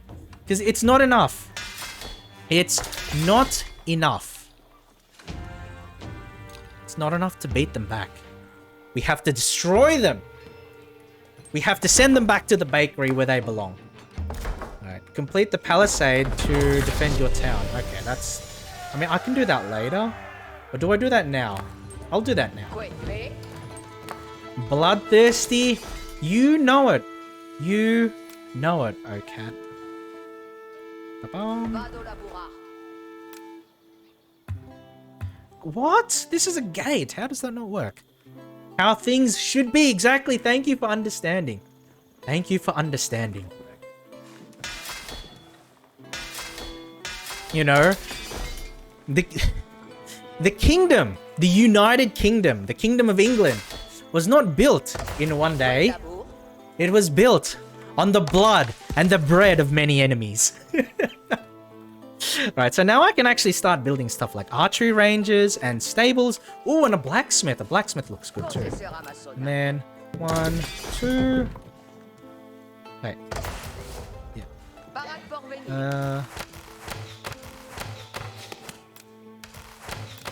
And then 1, 2, and then stables. 1, 2. There we go. Nice. And so she'll patiently build all of that stuff. Move my units to there. Increase gold. If we go to the mill. Whoops.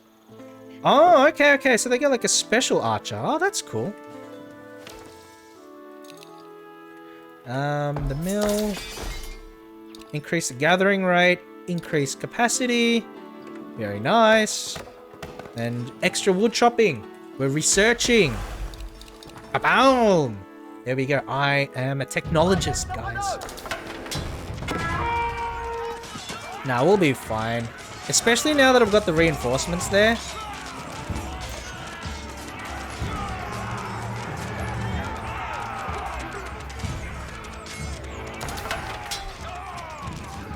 Yeah, they're running now.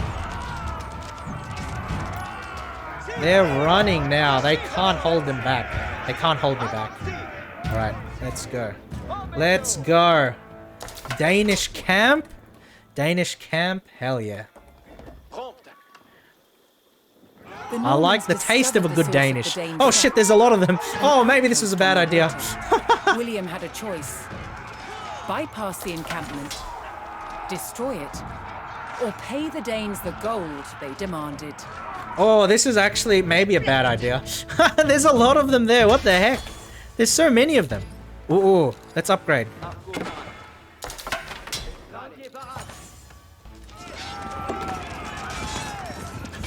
Abusing the AI, let's go!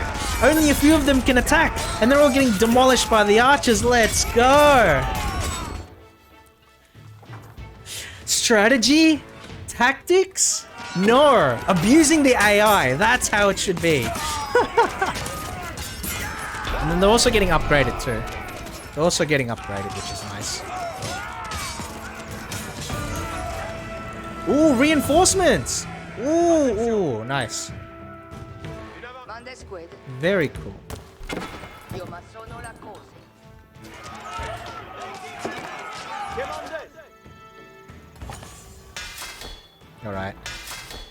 Alright, my units are upgrading, so I don't know if, like, it's not necessarily enough, but, like, you know, it's something.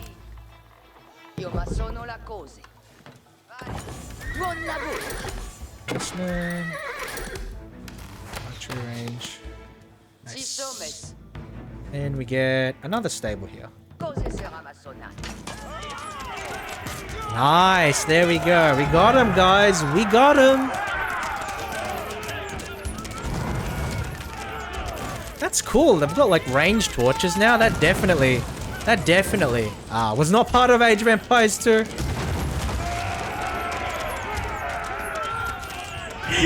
See all of like the arrows sticking in.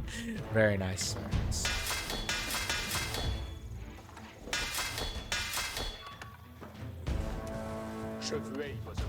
Chevrolet.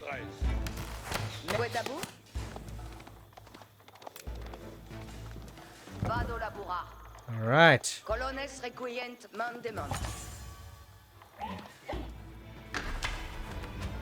Oh, not enough stone. Okay. That's fine.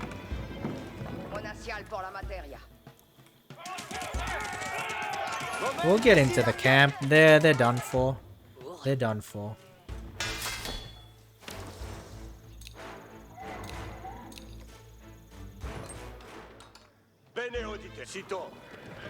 Wait.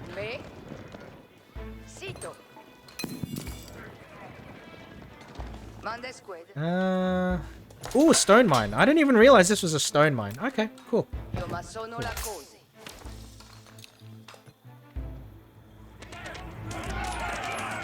These guys will get through eventually, surely. Guys, there is such thing as a gate that you can take down.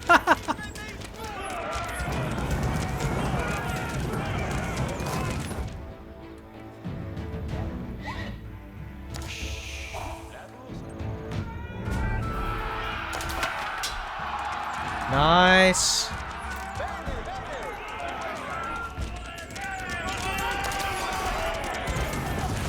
Oh, there's still guys up there. That's fine. Ooh, treasure chest. Okay. Sure, why not? Is there any upgrades that we can get from the archery range? No. Okay, that's fine.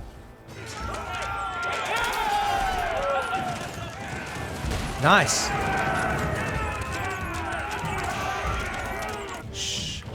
In destroying the Dane outpost, William stripped the rebels of a crucial ally.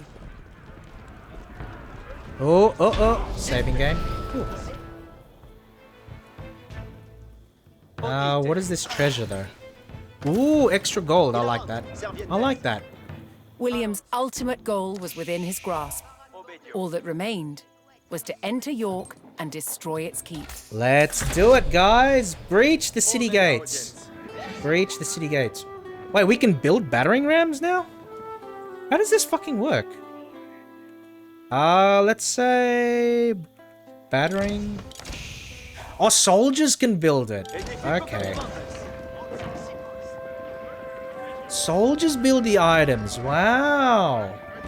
So this is very different, right? Because in Age of Empires 2, and sorry for, like, you know, comparing everything to Age of Empires 2, but the way that they did it, right, was, you know, you have... I'll just make this one big army.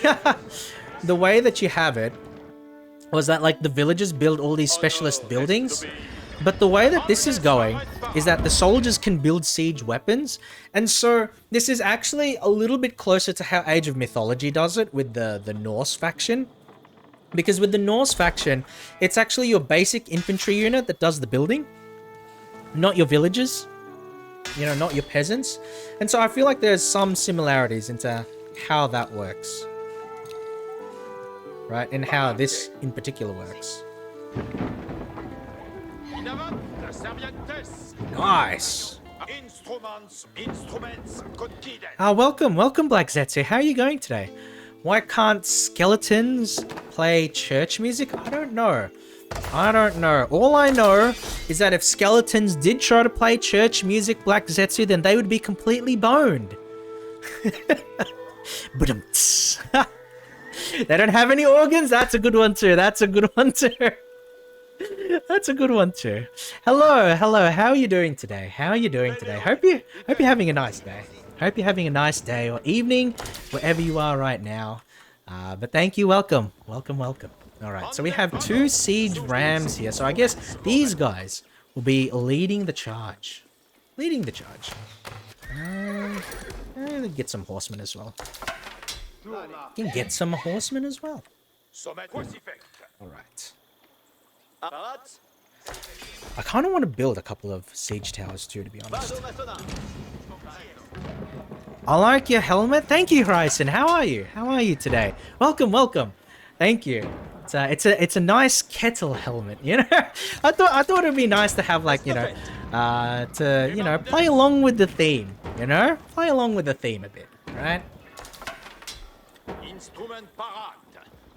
But I'm alright, Black Set. So I'm doing well today, actually. I've had a little bit of a stressful week, but now that it's largely nice and over with, I'm very chill. Oh my goodness, they're sending armies to get me.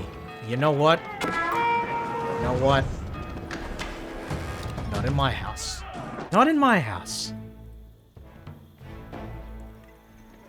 Oh, my phone's ringing. Oh my god, the timing, everything's going on right now. Hold on, I'll be right back. Will be just a moment.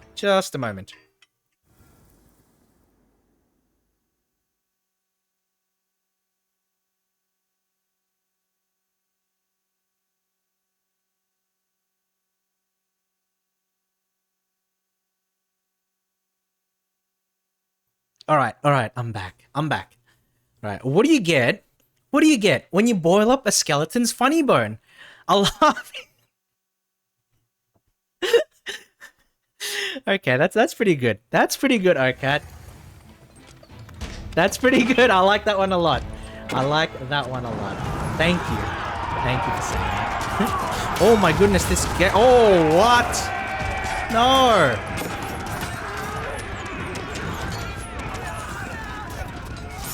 Oh man, my gates. Oh, that's a good one though, OCAT. I appreciate greatly these sorts of jokes on stream. So thank you very much. Right, I'm gonna build like a whole bunch of towers now.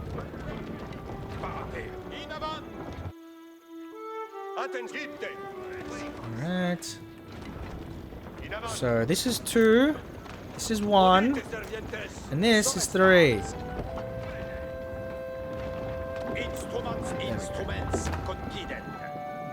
There we go. But how are you guys going? How are you guys going? How was your day, Black Zetsu? And how are you doing, Horizon? How are you guys going? Alright. Let's we get the gate, and then we can build a couple of outposts. Just to defend this particular area. There we go. Alright. So I guess we charge. We go with our.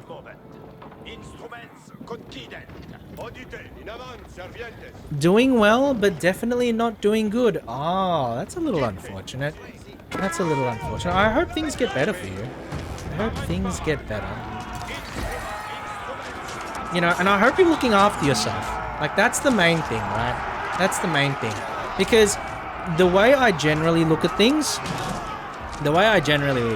is that, you know, it's alright. It's alright not to be doing 100%. You know, it's alright not to be doing 100%.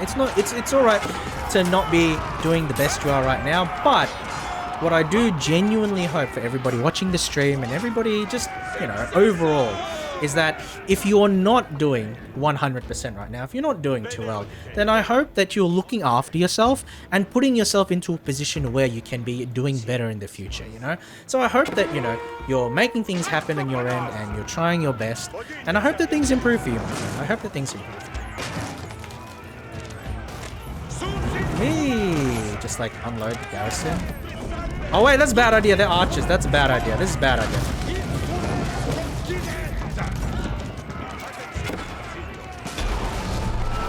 Alright. Alright, okay. The archers there is a bad idea. And began sacking the town as they bore down on the keep. Okay, destroy the keep. That's right up here. So we can do it. We can do it. We can do it. Yeah, we got this. We got this. Let's go. Let's go.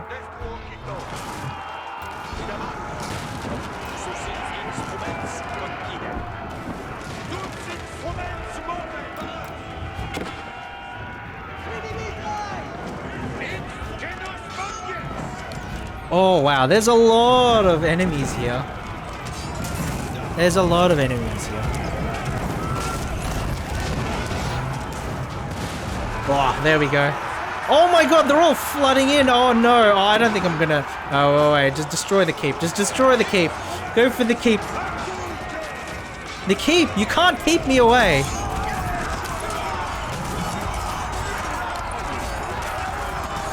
Right, this is bad. I think I'm gonna lose this one.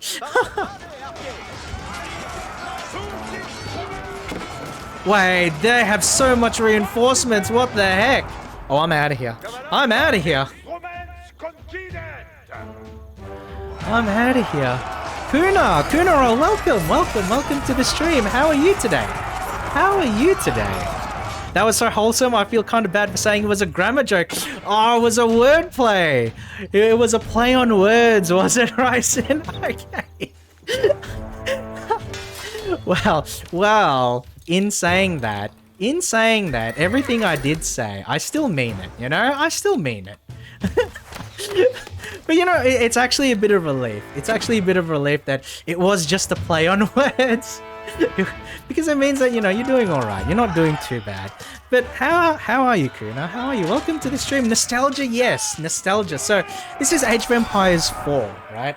Oh my god. My army got completely demolished. They have so many troops here. I have so many troops. What am I to do? And it's all very well put together as well, you know? It's all very well put together. It's not... They don't have any weak spots at all.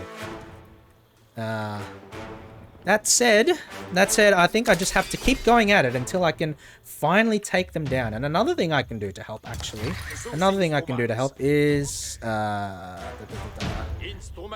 where's my... Here we go. My lads. Unload. Because that will definitely help. There we go. There we go. That should help. That should help. Okay. I've gotten everything I need to. And the game won't let me advance to the next stage, so that's alright. I actually only played 2. I just wanted to farm and herd sheep. Ah, I see. I see. So, this game, Age of Empires 4, only recently just came out. Right? It only came out today, I think. Right? And I bought it. I bought it specifically because I'm such a huge fan of Age of Empires 2. And so, the game actually has a lot of changes. Like, there are a lot of things that remain the same, but then there are also a lot of things that are different. You know? There are a lot of things that are different. But, like, if you've played Age of Empires 2, then you would be able to get a pretty good grasp of how Age of Empires 4 handles. Because a lot of the concepts, you know, remain the same. You still have barracks, archery ranges, and all of that sort of stuff. You know? So, there is a lot of similarities, even though there are differences. Alright, so let's just make this one. And then sync in these guys. Alright. Looks real tempting. It is. Because, okay, one thing I'll say about this particular game, right, is that it feels to me that it's actually quite well polished. I haven't encountered any bugs, I haven't encountered any kind of slowdown, or anything along those lines. It seems like that the game has been very well constructed, and I can't necessarily say... I can't necessarily say that it's better. Oh, man. I can't necessarily say that it's better than AoE 2, but it's definitely fairly solid. Alright. They may get through, but my towers should be enough to defend the overall city. I guess I can just add more.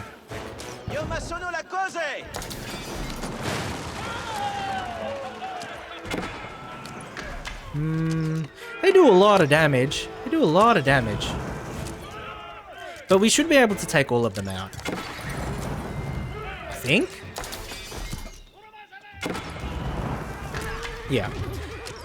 Age of Empires is super fun until you get attacked. Then I remember it's an RTS and not a building simulator. Exactly, Horizon. So, that is actually one of the ways, like, I really like to play. I like to play it as like a big building simulator. And so when I played against other people, I actually got like demolished and wiped off the map because the way I played was very defensive, right? Because to me, and this is just me speaking personally, like, there are a lot of people out there that play the game properly. They have, you know, optimized build orders. They have everything set up. They have powerful economies, and they have strong micromanagement of how they handle their units in the game, right? But for me, what I enjoyed doing was, you know, building a cool looking city, you know, and then having a strong army, having good economics was like incidental, right? I like the idea of like having, you know, I like the idea of having like a really cool looking city, and then everything else was just secondary, you know, everything else was just nice to have, not a need to have, right? Are there still heroes like Genghis Khan and Joan d'Arc? Joan of Arc? Yes. Yes, there are. Yes, there are, Kuna. I'm actually using one right now because I'm playing the campaign, right? And this hero I have here is King William. So, Duke William, King William of Normandy. So that's actually the hero that I'm using right now. And that's the one that I have in this campaign. Wait, there's multiplayer now? Yes, Kuna. There's actually always been multiplayer in this game. There's always been multiplayer, right? And so, me personally, like, I enjoy multiplayer, but I'm not very good at it, you know? It's the kind of thing where I like it, but I'm not good at it. Alright. I don't know what I could really do with my siege at this point, so I'm gonna move in again with my armies. I have 2 armies now. Where's the second army? Okay, so they're moving up. They're gonna get there. Alright, they're gonna get there. And so I just need to head off like a lot of enemies coming through there because my goal is to open up. My goal is actually to open up a second hole. So I need to open this area up here. And so by doing that, I need to control this area. And then I'll send down Army 1 through the straight and narrow. And then I'll send Army 2 through a hole here. If the trees might get in the way. Okay, that's a bit unfortunate. We'll just demolish this area.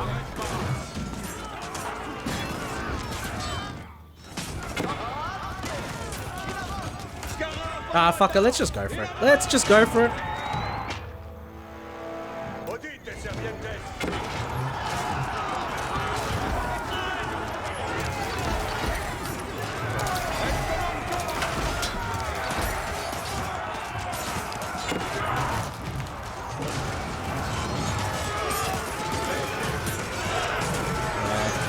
Alright, this is much easier.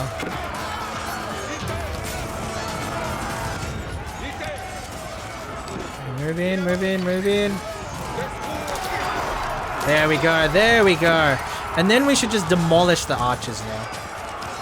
Very nice. By demolishing the archers, we'll be able to like open up the way and cover the area, which will allow us to take down the castle. Nice, nice. I think we got it now. I think we got it. But on the off chance that we don't got it, you know, I'm gonna just send through more men. I'm just gonna send through more guys. Oh, wow, that goes down so quickly. What the heck? Oh, it's because my siege weapons got there. Nice. Nice. Your keep? No, my keep. There we go. There we go.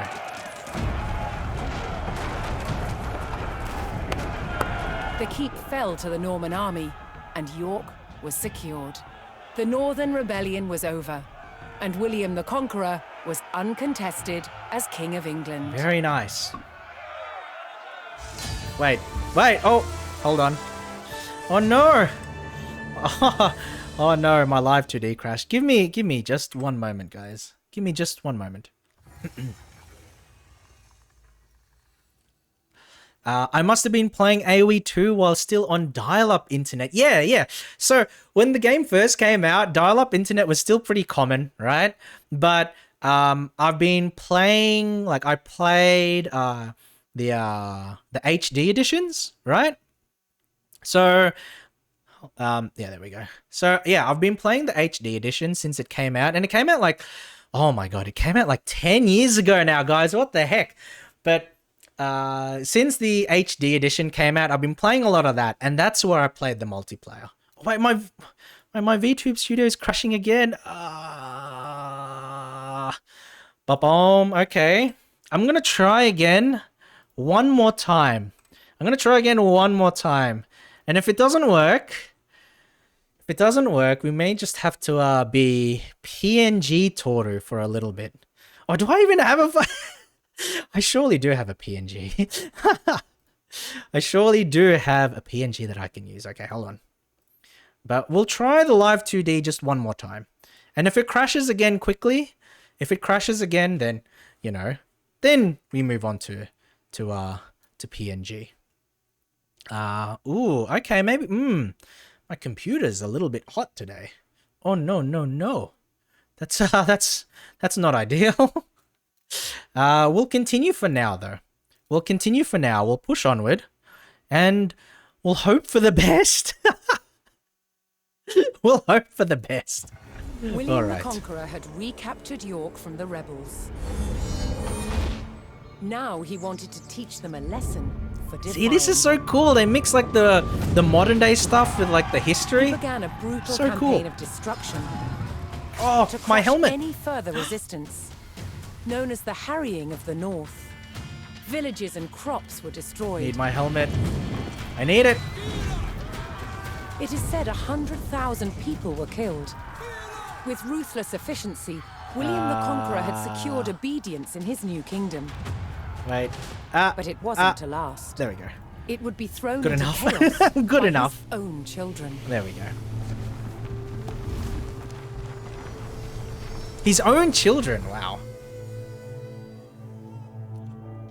That's a little When unfortunate. William the Conqueror died in 1087. his Ungrateful favourite son kids. succeeded him. King William II, known as William Rufus. Can't help it. Can't help it, guys. I'm a bit of a boomer today. 13 years I'm into playing his the reign, predecessor. I'm playing an Age of disaster Empires struck. game. I can't help it. I'm a bit of a boomer. Those out darn hunting, kids taking over my country. He was killed. Why don't they just pull themselves up by the bootstraps? Oh my goodness. William's youngest brother took his place as King Henry I. But there was a problem. At the time, Henry's elder brother, Robert, Duke of Normandy, had been on crusade.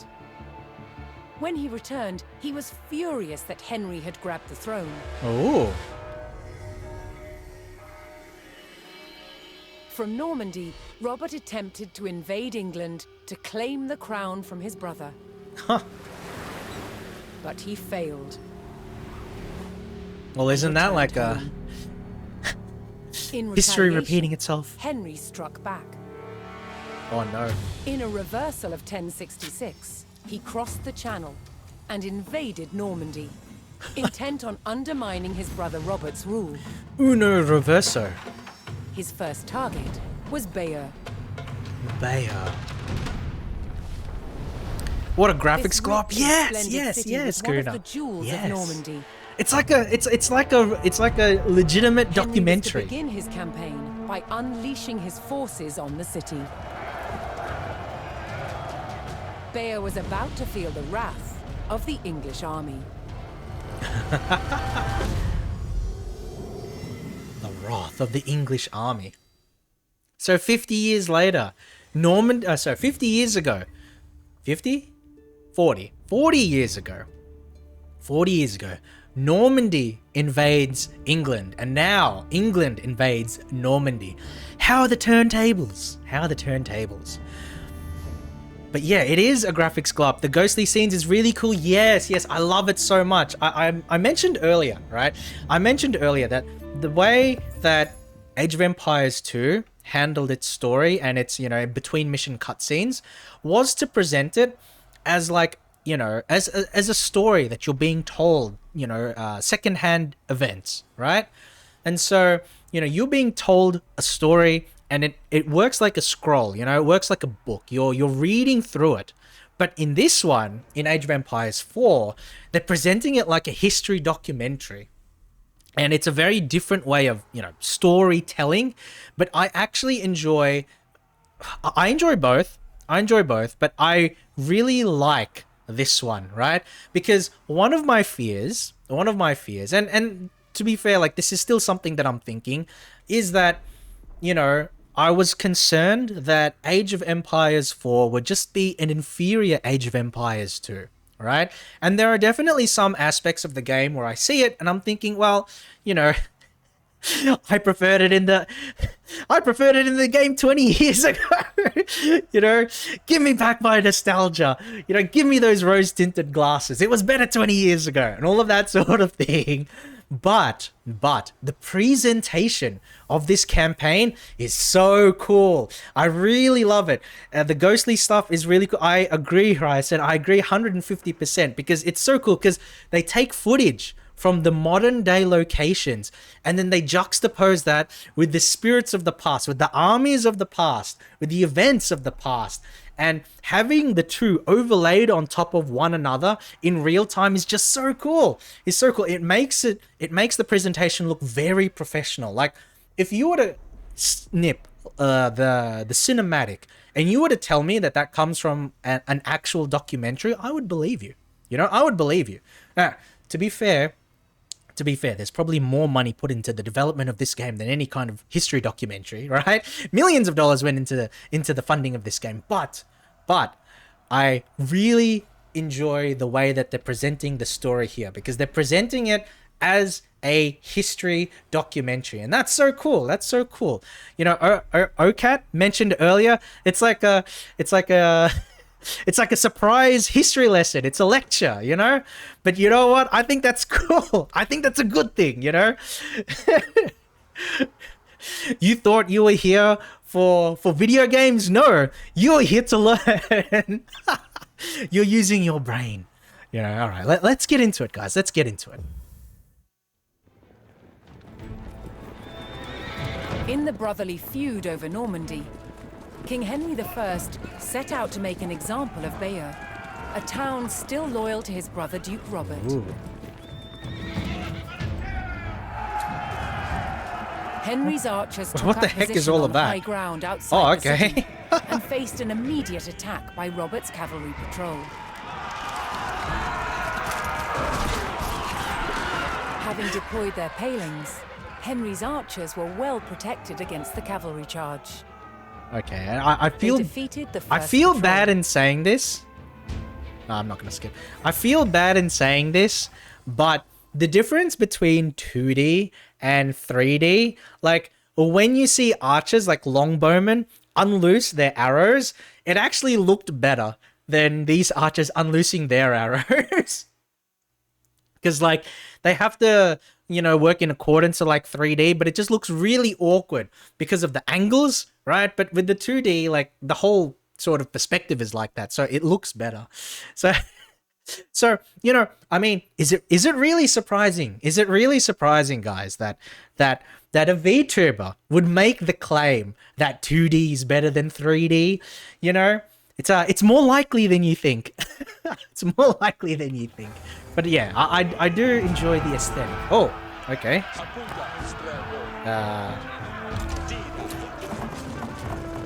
Right.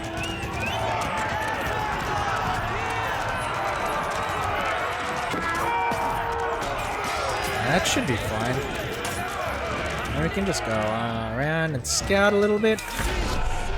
Oh wow, there's a... Oh, shit. Wait, can we just...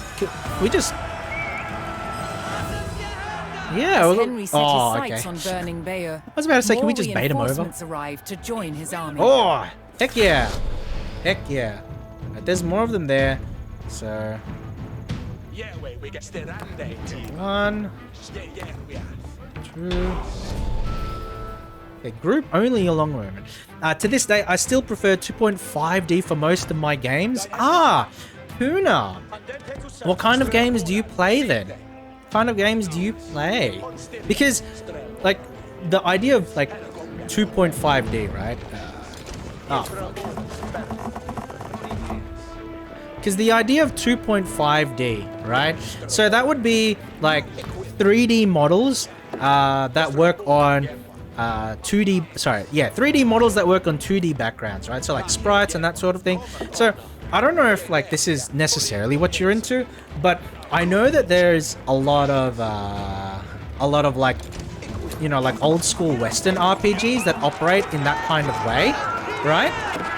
So, you know, like your Infinity Engine games, like the Baldur's Gate games of the world, right? Baldur's Gate, Icewind Dale, Planescape Torment.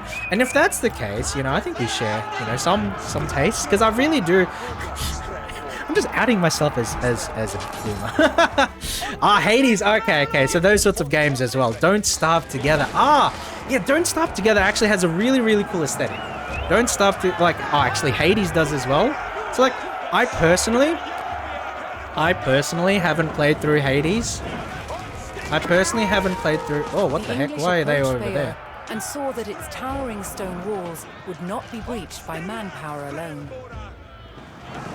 Henry would need siege equipment and a Oh, thank you for the follow, defensible Hyson. I location to appreciate it. construct. Thank you for the follow. Thank you, thank you.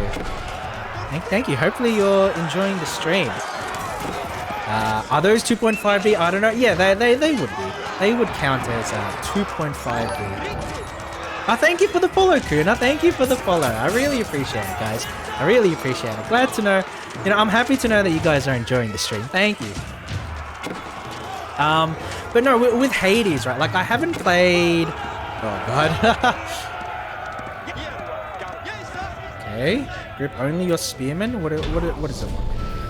Objective completed. So, yeah, with Hades, right? Like, I haven't played Hades personally, but I have played a few of the games. I've played a few of the games from the same developer, right? Because it's like, what is it? Like Supergiant Games or whatever? And so they made Bastion, they made Transistor, and that sort of thing. And I have played those games. All right, let's capture the forest village, because we're not going to be able to breach. Look at these thick stone walls, my friends. There's no way we're breaching that without some kind of siege weaponry, which we don't have right now. So we're going to go ahead. We're going to get the fuck out of here. All right. You're going to GTF for... Oh, shit. That should be okay. That should be okay. Spearmen, archers, that's fine.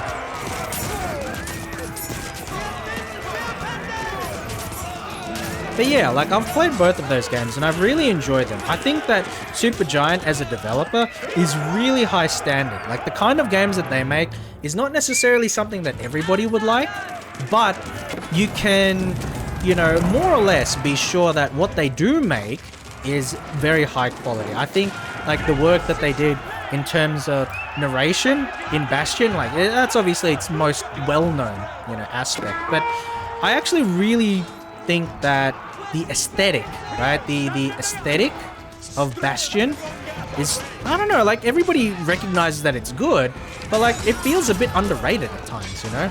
And especially the aesthetic of Transistor. Transistor has a beautiful aesthetic. Looks really, really cool. Both great games. I 100% agree. 100% agree.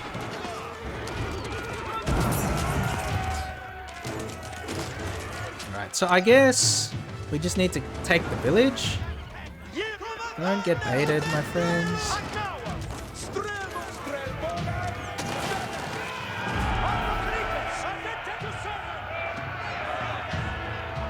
Alright. We should be fine here. Ah, those archers are annoying. Can we take those archers down with my guys?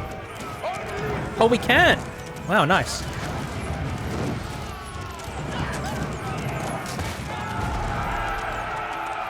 Doesn't do any damage to the wall. No, don't attack the wall, don't attack the wall. I'm not after the wall, I need to take out this village.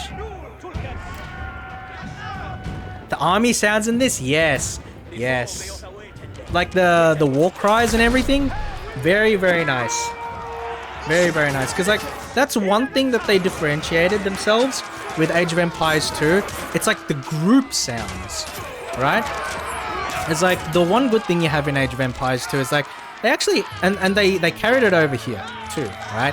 It's like the idea of the period accurate voices, right? And so if you select a unit, like, they speak in the language. Here we go. So now we can work from here. The services of a blacksmith to bolster the siege effort. Nice.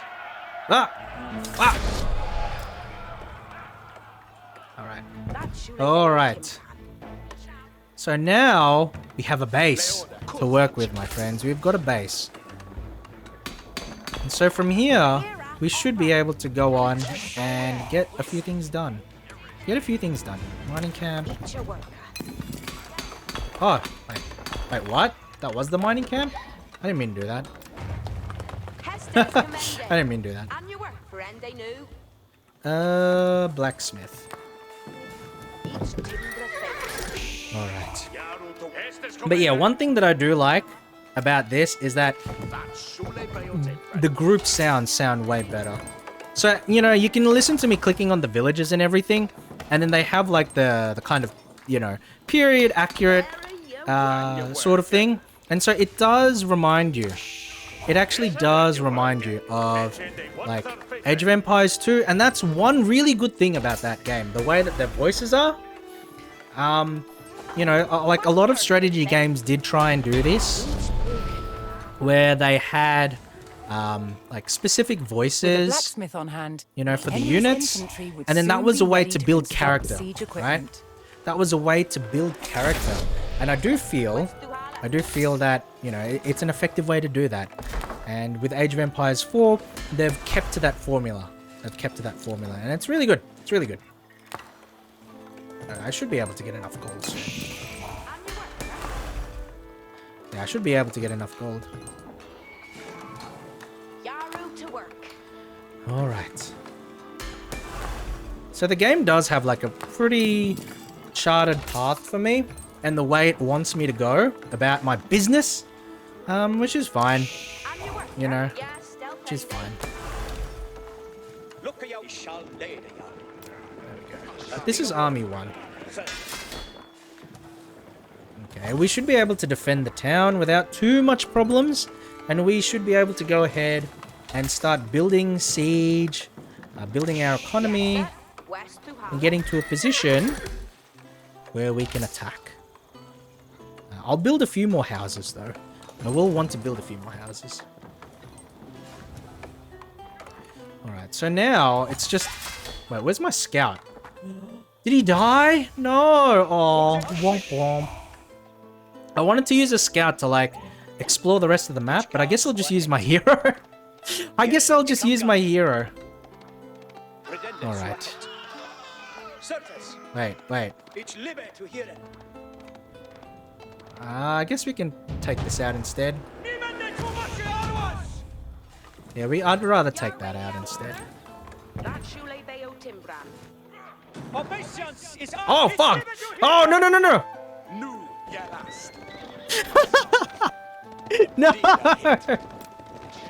Don't kill my hero! Alright, that's better. That's what I thought. Oh, I nearly had a little bit of a problem there, guys. Nearly had a little bit of a problem, but it's okay. It's okay. God, imagine if I had lost. Imagine if I had lost my hero just like that because he was out doing scouting runs. Oh, that would have been funny. Alright, so all my things there are built. So I've got 3 barracks now, and I will try and build a couple more stables. You know? Because there's nothing wrong with Henry's presence on the doorstep of Bayer with being would a bit not more go stable in unanswered. your life. And now his forces braced for an attack by Robert's army. Oh, fuck. Yeah, I don't want my archers in the back, so let's turn them around. Arsenal, I guess. I mean, where can I build that? Like here? I really don't have much of a choice here to build it.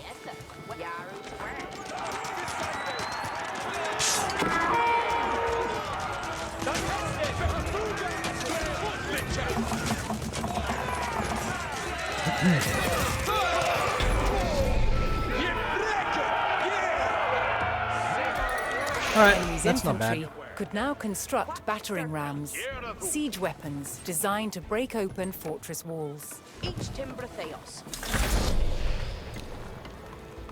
Not bad, alright. Henry repelled the attack, but he knew that so long as Bayer still stood, Steal the arrow. the city would not give up the fight.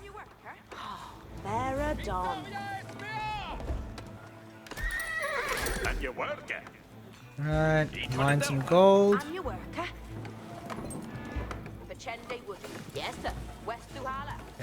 get some archers. Because archers are pretty important here.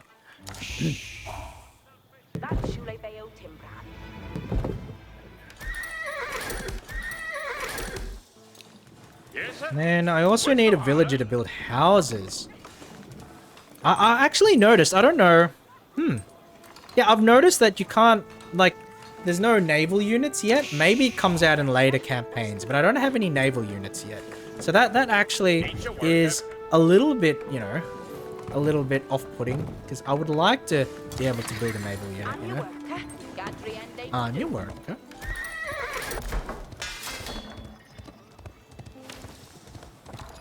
Ooh, upgrade to early. Okay.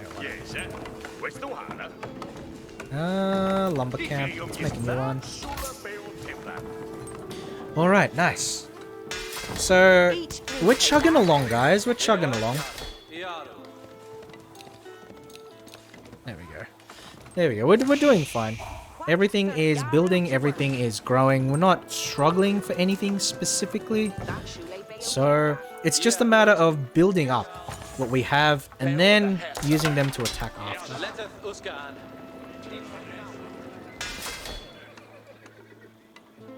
So that tower, we should be able to take that out at some point.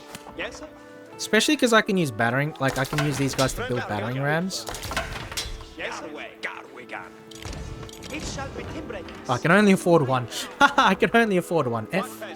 Rip.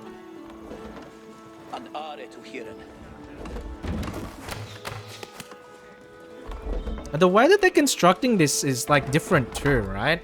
So like with Age of Empires, like 2, like you don't see like the ghosts moving around, and I think that's kind of cool because it represents, right? You have like the metaphorical representation of like the unit building it, and then when the ghost moves around and builds up like everything, it's like the sped up version that represents like the physical building of it. I think that's cool. I think that's cool. Just personally, get another ram.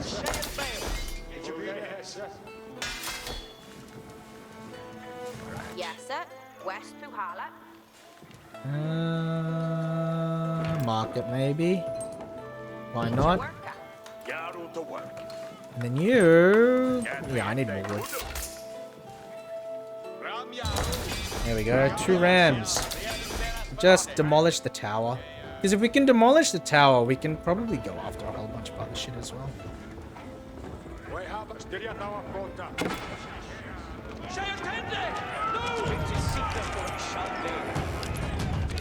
I only just need to get rid of the tower. I mean, I guess this works too, right? I guess this works too.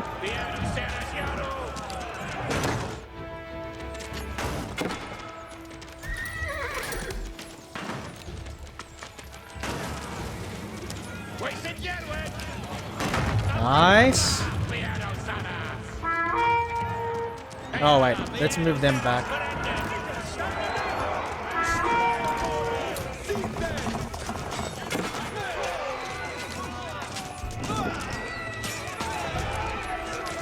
I gotta head off. Thanks for the stream. No worries, Kuna. No worries. I hope you have a lovely day or evening wherever you are. Thank you for coming to the stream. Thank you for the follow. I really appreciate it. I appreciate your presence. Take care, my friend. Take care, and thank you for coming. Thank you for coming. Hope to see you around another time. Alright. So we can go ahead and deal with that. Like, my archers are pretty entrenched. My archers are really entrenched, but I don't have the resource. Oh, I'm starting to get the resources. Yeah, I'm starting to get the resources. Oh. There we go.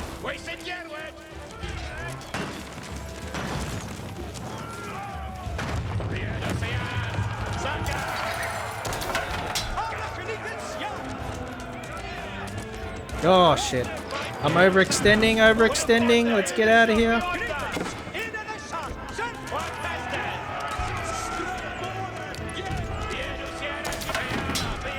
Alright. I think we can do this still. But we can actually do this just fine, just by demolishing this place.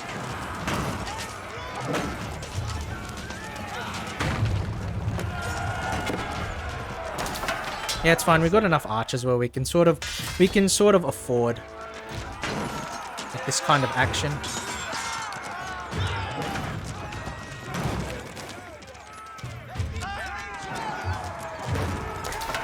Wait, no, I can't have my leader do that though. I can't have King William do that though. You guys are probably gonna die, so you need to get out. Bonk! Nice!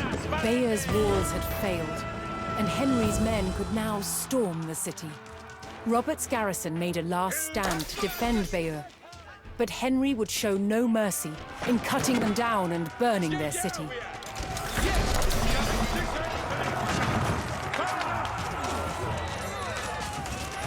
There we go.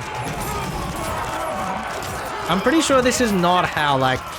I'm pretty sure this is not historically accurate, but we're trying our best, and that's the main thing. Oh my goodness. I want to get, like, more units up and going.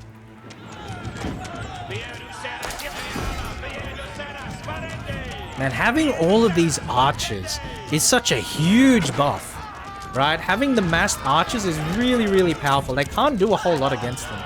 Like, yeah, the spearmen are just, like, fodder or whatever, but they can't do a whole lot against the massed archers. It's kind of insane. It's actually kind of insane.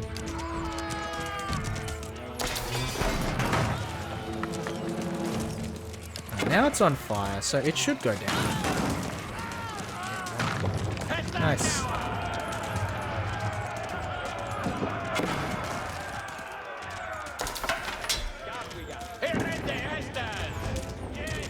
Okay.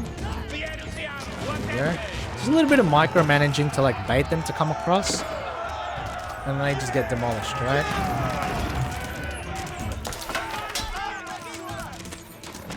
But yeah, like the way that they chuck the way that they use the arrows, I kind of prefer AoE 2's way, because it's like, I don't know, it's just the whole 2D versus 3D thing. I don't really like how the 3D arrows fly around, but I mean, it's fine.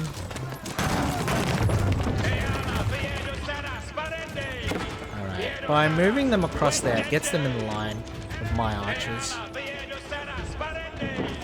And then they just get demolished, right? Because they can't do anything. And then so what I can do now is create... I don't have the... Yeah, I don't have like the food. I think food's probably my biggest bottleneck right now. So in which case, I'm just gonna get more food production going.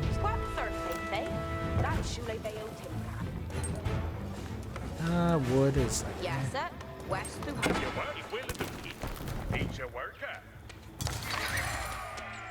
Oh shit.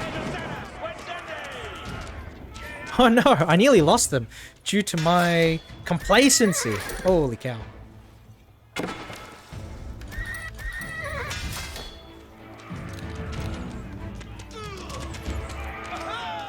But they can't get through that.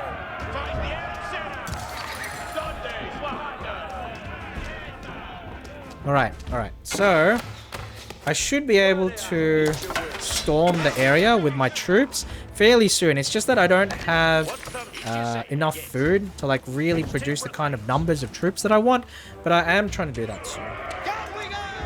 And let's construct another battering ram. Ah, welcome, Ghoul. Welcome to the stream.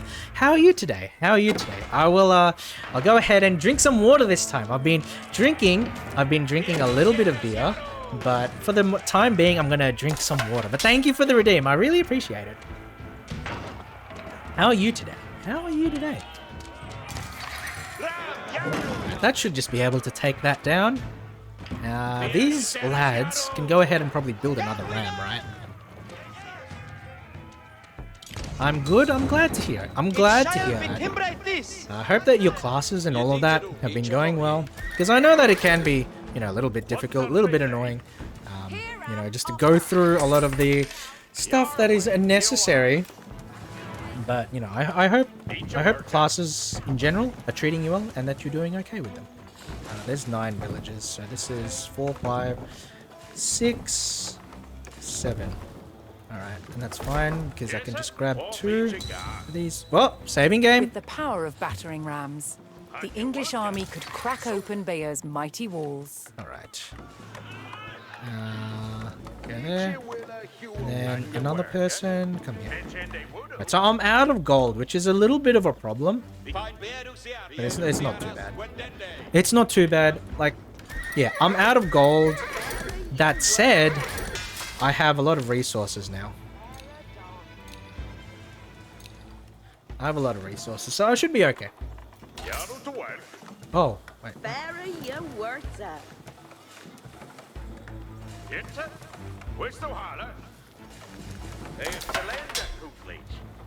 Alright, Should be good. Alright, so now I think I've spent enough time waiting. I'm gonna send my troops through.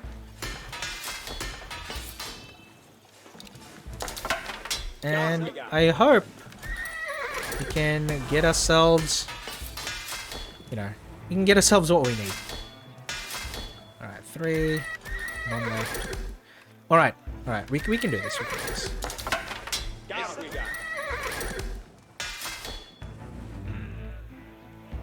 Alright, so they have a decent amount of defenders yet left. Their buildings are nearly gone though.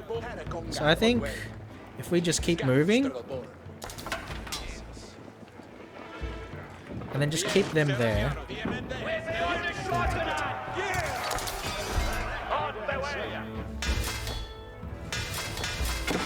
Nice.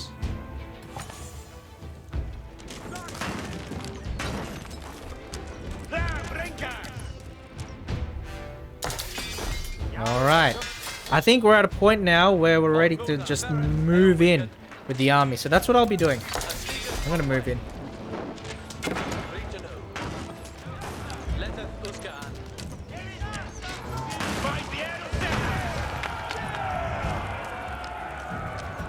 So let's go. Let's freaking go.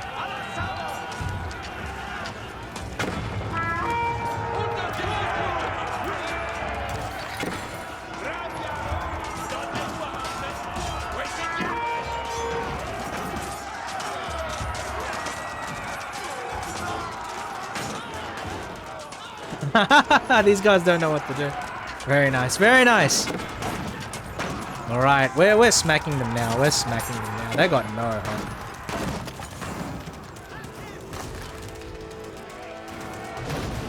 Yeah, I'm not sure I really care about that, but... Alright, they've got a whole bunch more armies now. So... you guys need to come here.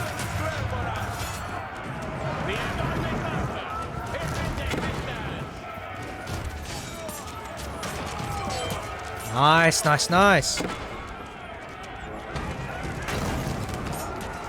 Now those troops should be enough. And then the siege is doing its job.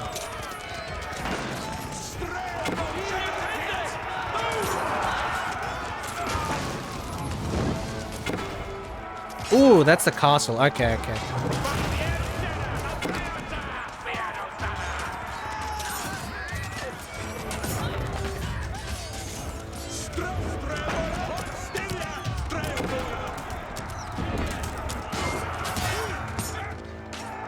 Alright, the inner keep I can't mess with. The inner keep looks too powerful right now. So what I'm going to do is I'm going to consolidate taking the outer areas so that I can go ahead and build more troops. There we go.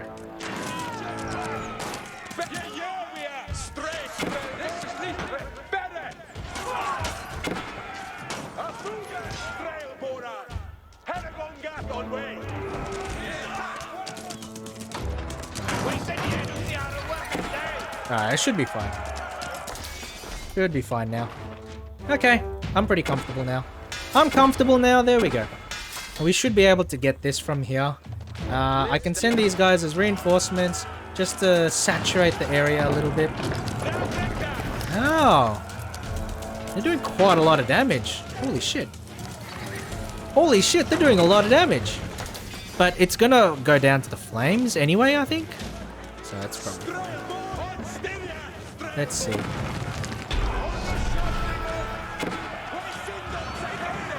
Yeah, it's gonna go down, so that's fine.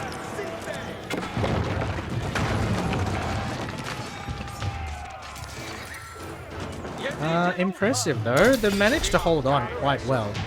They've managed to hold on quite well.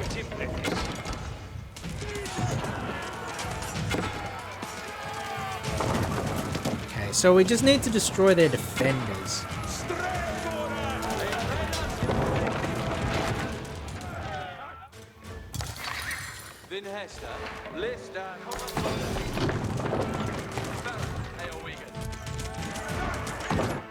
We should be fine. I have enough reinforcements going on that I think we'll be able to get this one.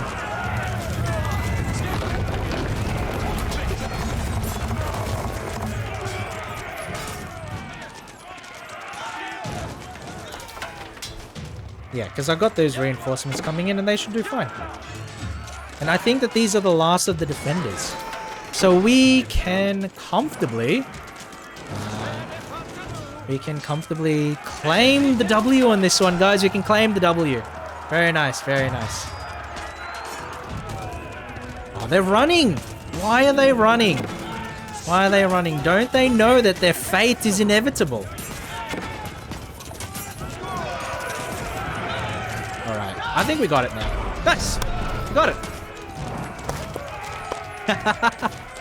Very nice, very nice. Alright, so we're able to Bayer strike burned, back. and the people fled in terror. King Henry basked in the victory over his brother Duke Robert. Oh no. Poor Robert. But Henry would not Poor stop Bobby until boy. all of Normandy was back under the English crown.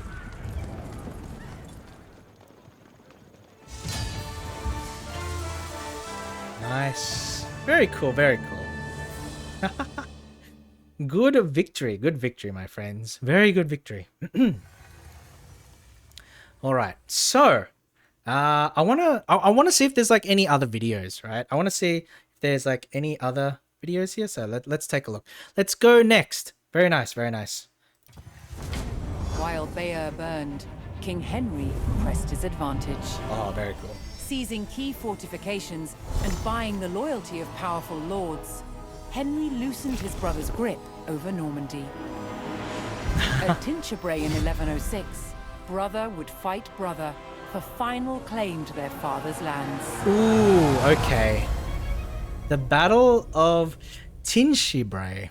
I'm not too familiar with British history, to be quite honest. I'm not too familiar with British history. But I actually want to see like how we are in terms of like the overall campaign.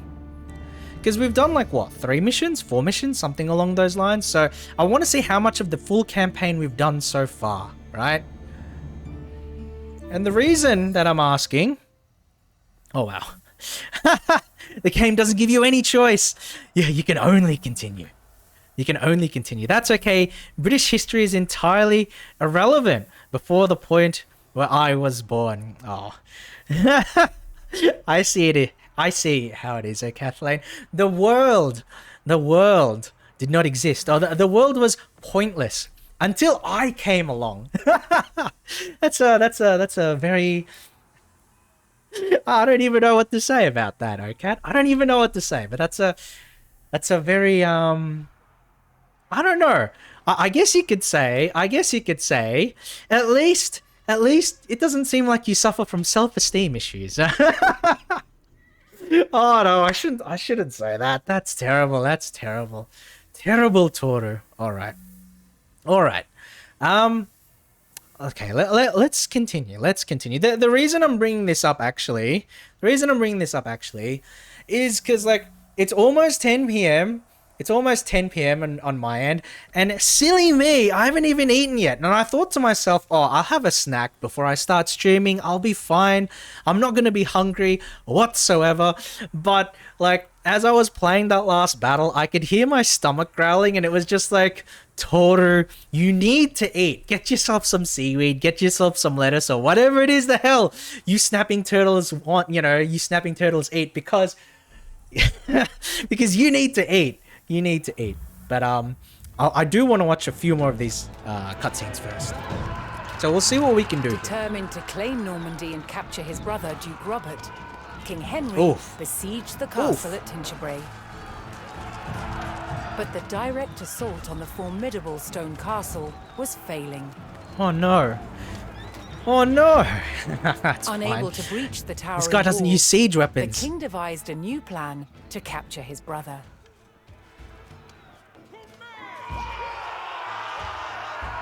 You know what though? Like, okay, so it makes sense. It makes sense that like the course of the campaigns work out completely differently to how a normal game would progress. But I do find it funny, right? How in a lot of games, I don't know why I'm thinking, maybe I was just thinking about Pokemon earlier, right? But it's interesting how the main campaign of a lot of games is played in a completely different way to how the end game is played. And so the end game in a game like Age of Empires 4 would be competitive multiplayer. And for a game like Pokemon, it's the same too. I just actually, I don't know why. Like, I just find it interesting that the way you play the main portion of the game as it's meant to be played is completely different to how you play it when you have actually mastered the game, or when you play a game mode that is supposed to symbolize, you know, the end of your journey, you know, competitive multiplayer. And I do find it actually pretty interesting. I wonder, maybe you guys can tell me, I don't know, are there any games out there where playing optimally through the course of the campaign equates to how you're supposed to play at endgame? Because I don't know if there are that many games that actually carry that idea, right? Like, you know, you play the campaign the same way that you would play like a competitive mode, right? I don't think there are many games like that, but I just thought of it now because we've been here for like 2 hours or something along those lines, and we've done like 3 missions. But in that time, like, a game in Age of Empires 2, a competitive game, a top level game, could either take like 5 to 10 minutes or like 2 hours, you know, depending on how it goes. It's sort of interesting that there's such like a huge sort of time variance. And so what I was actually thinking was that, man, if I was playing competitive, like Age of Empires, I could probably get like 5, 6, 7 games done in this kind of time period, in the time it took to do like 2 or 3 story missions. Right. And so it just sort of like ticked in my brain. Like, isn't it interesting?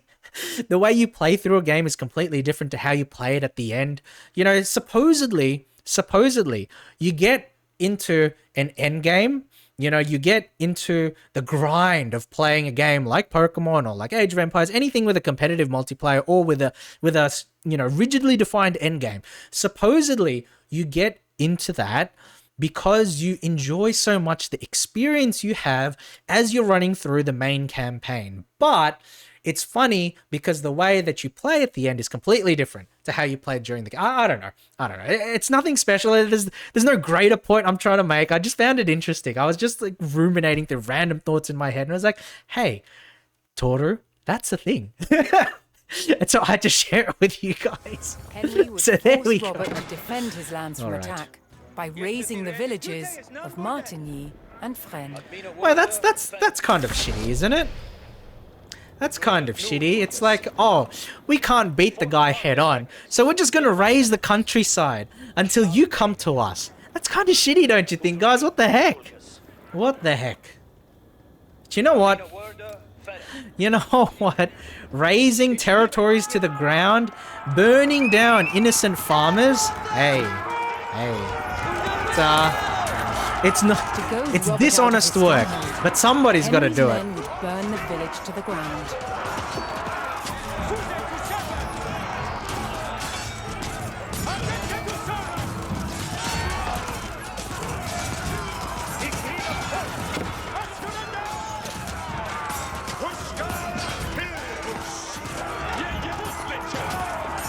Yeah, it's dishonest work, but somebody's got to do it. I know the rest of the world was doing fine, but Britain, nah. Well, I mean, like, Britain's had its low points, OCAT, but Britain's also had a few good days, right? A few good, well, okay. Let's specify that, right? Let's specify that. When I say that Britain has had a few good days, I mean in a metaphorical sense. Like, in a metaphorical sense, I'm sure the UK has had a few nice and wonderful days. But when I say that, I don't mean physically because of the weather that you guys have. Oh, no. When was the last time you've seen sun? Oh no, that's mean. That's mean. What's wrong with me today, guys? What's wrong with me? It must have been the 1.5 bottles of beer I've been drinking, right? The 1.5 bottles of Corona that I've had. Oh, it's changed me into a completely different person. I don't even know who I am anymore. Let's collect these treasures.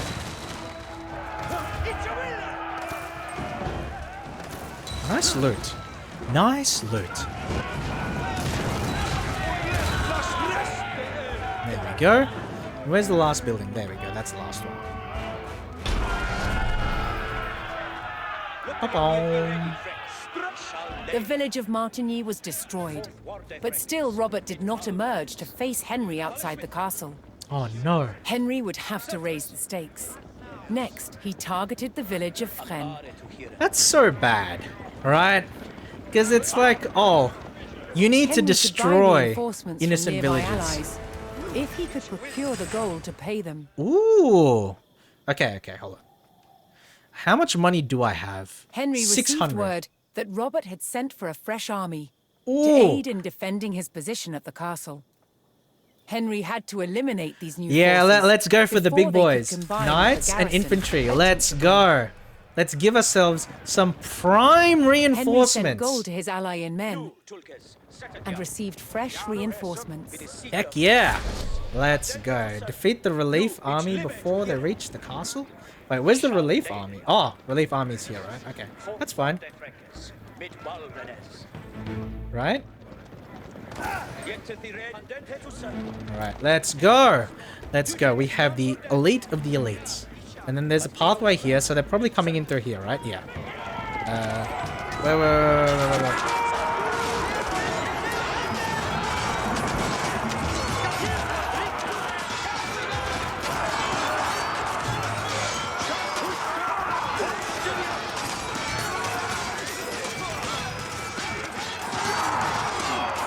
Okay, this should be alright. I think we got it here.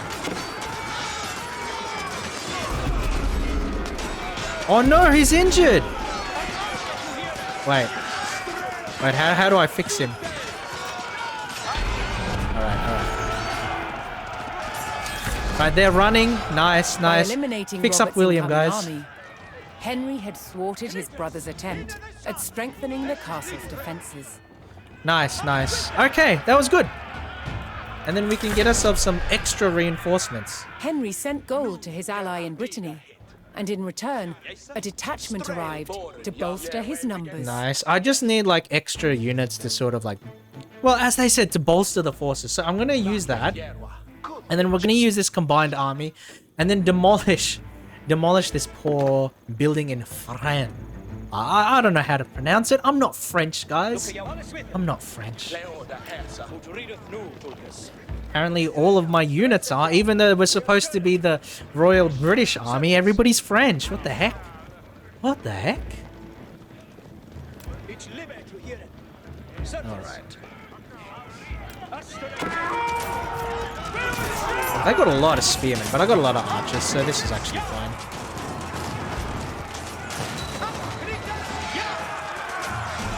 I think this is fine.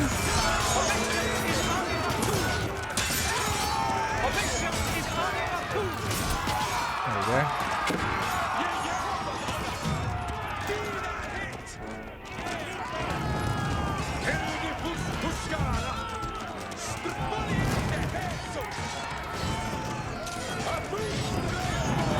Alright, cool. I think we should be able to get it from here.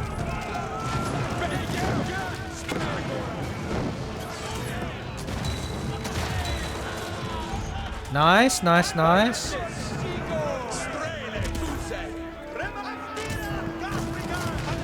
Wait, where's my hero?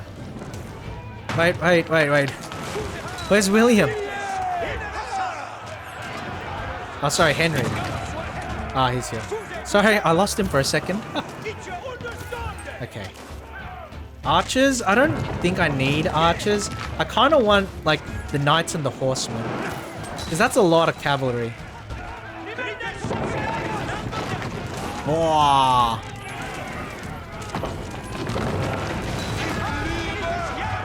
Oh, there's another gold. Oh, there's no gold. Right, cool.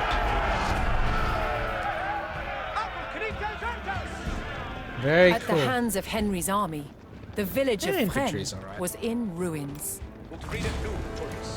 Nice. Robert is on the Henry's field. provocations Wah! had paid off. He's got a lot of Robert boys. finally emerged from the castle to face his brother in open battle. Oh my god, he's got a lot of boys. Alright. Alright. That's a lot of dads. Oh my god, I don't know if I can actually beat that. Alright. Okay. We can do this. We can do this. Probably if... Okay. Settle Toro.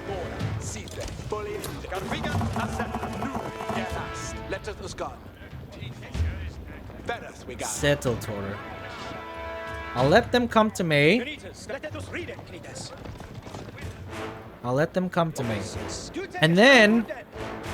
And then as they're attacking, I'll load up on reinforcement. So I have 300, oh, I can have 400 gold. So that gives me 40 archers.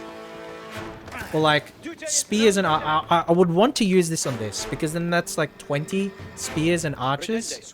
Or I could get like knights and horsemen. Horsemen are pretty good too. But these guys have so much like cavalry. Yeah, I'm gonna use it in infantry. Alright. It's unfortunate that like the reinforcements come there, but we may be able to catch them in like a flanking maneuver, you know? Maybe able to catch them in like a flanking maneuver. So that's the hope. But I don't know how well like I don't know how well all of that shit works in this game.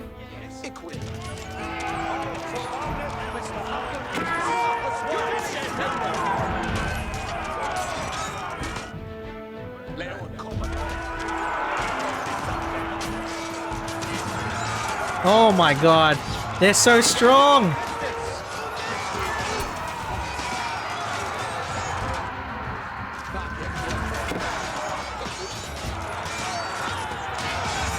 They're so strong. I don't know if I can hold on, guys.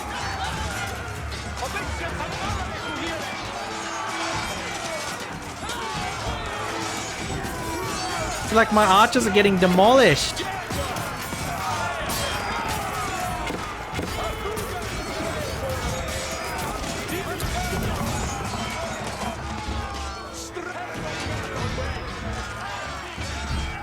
Wait, we might win this. We might win this. We need to get Robert. We need to get Robert. We're winning this. Yes. Okay. I wasn't expecting that, actually.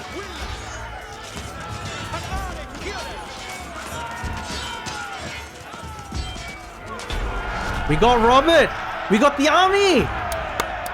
Yay. Nice.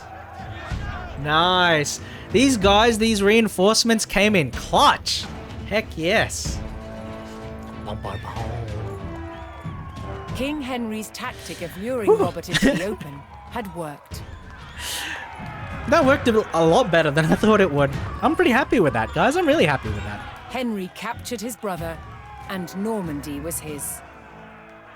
Normandy was mine. I guess you can say we're gonna return to the gonna say normal state of affairs, but but that's a bit much. That's a bit much. But there's a lot more to continue, though. There's a lot more to continue. What the heck? What the heck? I don't know if I want to keep going, though. I actually don't know if I want to keep going because I'm really, really hungry. I'm like dying of hunger. I'm dying of hunger. So I'm actually gonna leave the campaign mode for the time being. Ooh, okay, so we're up to like 5. So 2 heavyweight kings fight face to face to decide the fate of Normandy. So this is like France and Britain, right? All right, cool. So we can do that another time. For the time being, I am going to hop off and we can go here. But okay, we would be able to go there if my fucking stream deck is working. But right, let's just go here. There we go. I hope everybody's doing well today. I want to thank everybody for coming along. I really do, right? Because I hadn't been streaming for a little while and I was a bit concerned that nobody would come along. And in fact, we actually did have a lot of people who hopped by, who said hello and all of that sort of stuff. So I really do appreciate everybody's presence. You know, it's a good thing when, you know, you can like stream and all of that sort of thing and, you know, have people show up, you know. I do appreciate it, guys. I really do. I really do appreciate it. But yeah, I'm going to hop off for the time being. And I want to thank everybody for coming along, right? So with regards to the weekend, I don't know I don't know if I'm still going to be streaming on the weekend and that sort of thing. Maybe I will. Maybe I will. And if I do, then there's a good chance that I will continue playing Age of Empires 4. And, maybe I'll play another game as well. Like, I have a few other games. I want to continue Disco Elysium with, like, the tinfoil hat playthrough. And I want to schedule, right? I want to schedule at some point, I want to schedule another, like, tech PC stream. So no GPU, no problems, right? Because there's a lot of interesting stuff going on in tech right now. So I want to have an excuse. I want to have an excuse to to talk about computers. I want to have an excuse to talk about computers and share my passions and share a few things with all of you in chat. But yeah, I'm gonna hop off for the time being, as I said previously. And what we're gonna do, guys, we're gonna raid someone today, and we're gonna raid Echo Tone. And Echo Tone is actually a duo of VTubers. It's actually a duo of VTubers, so it's not just one. Like most people you see like on Twitch or like VTubers, like it's just a single person, right? It's just a single person. But Echo Tone is actually a duo of VTubers. They obviously there's two people. They have Raika and then they have Kairi as well. So I don't know, the two of them are pretty wholesome. They're pretty entertaining. So please go say hi. I would appreciate it. I followed them I followed them quite a while ago, quite a number of months ago.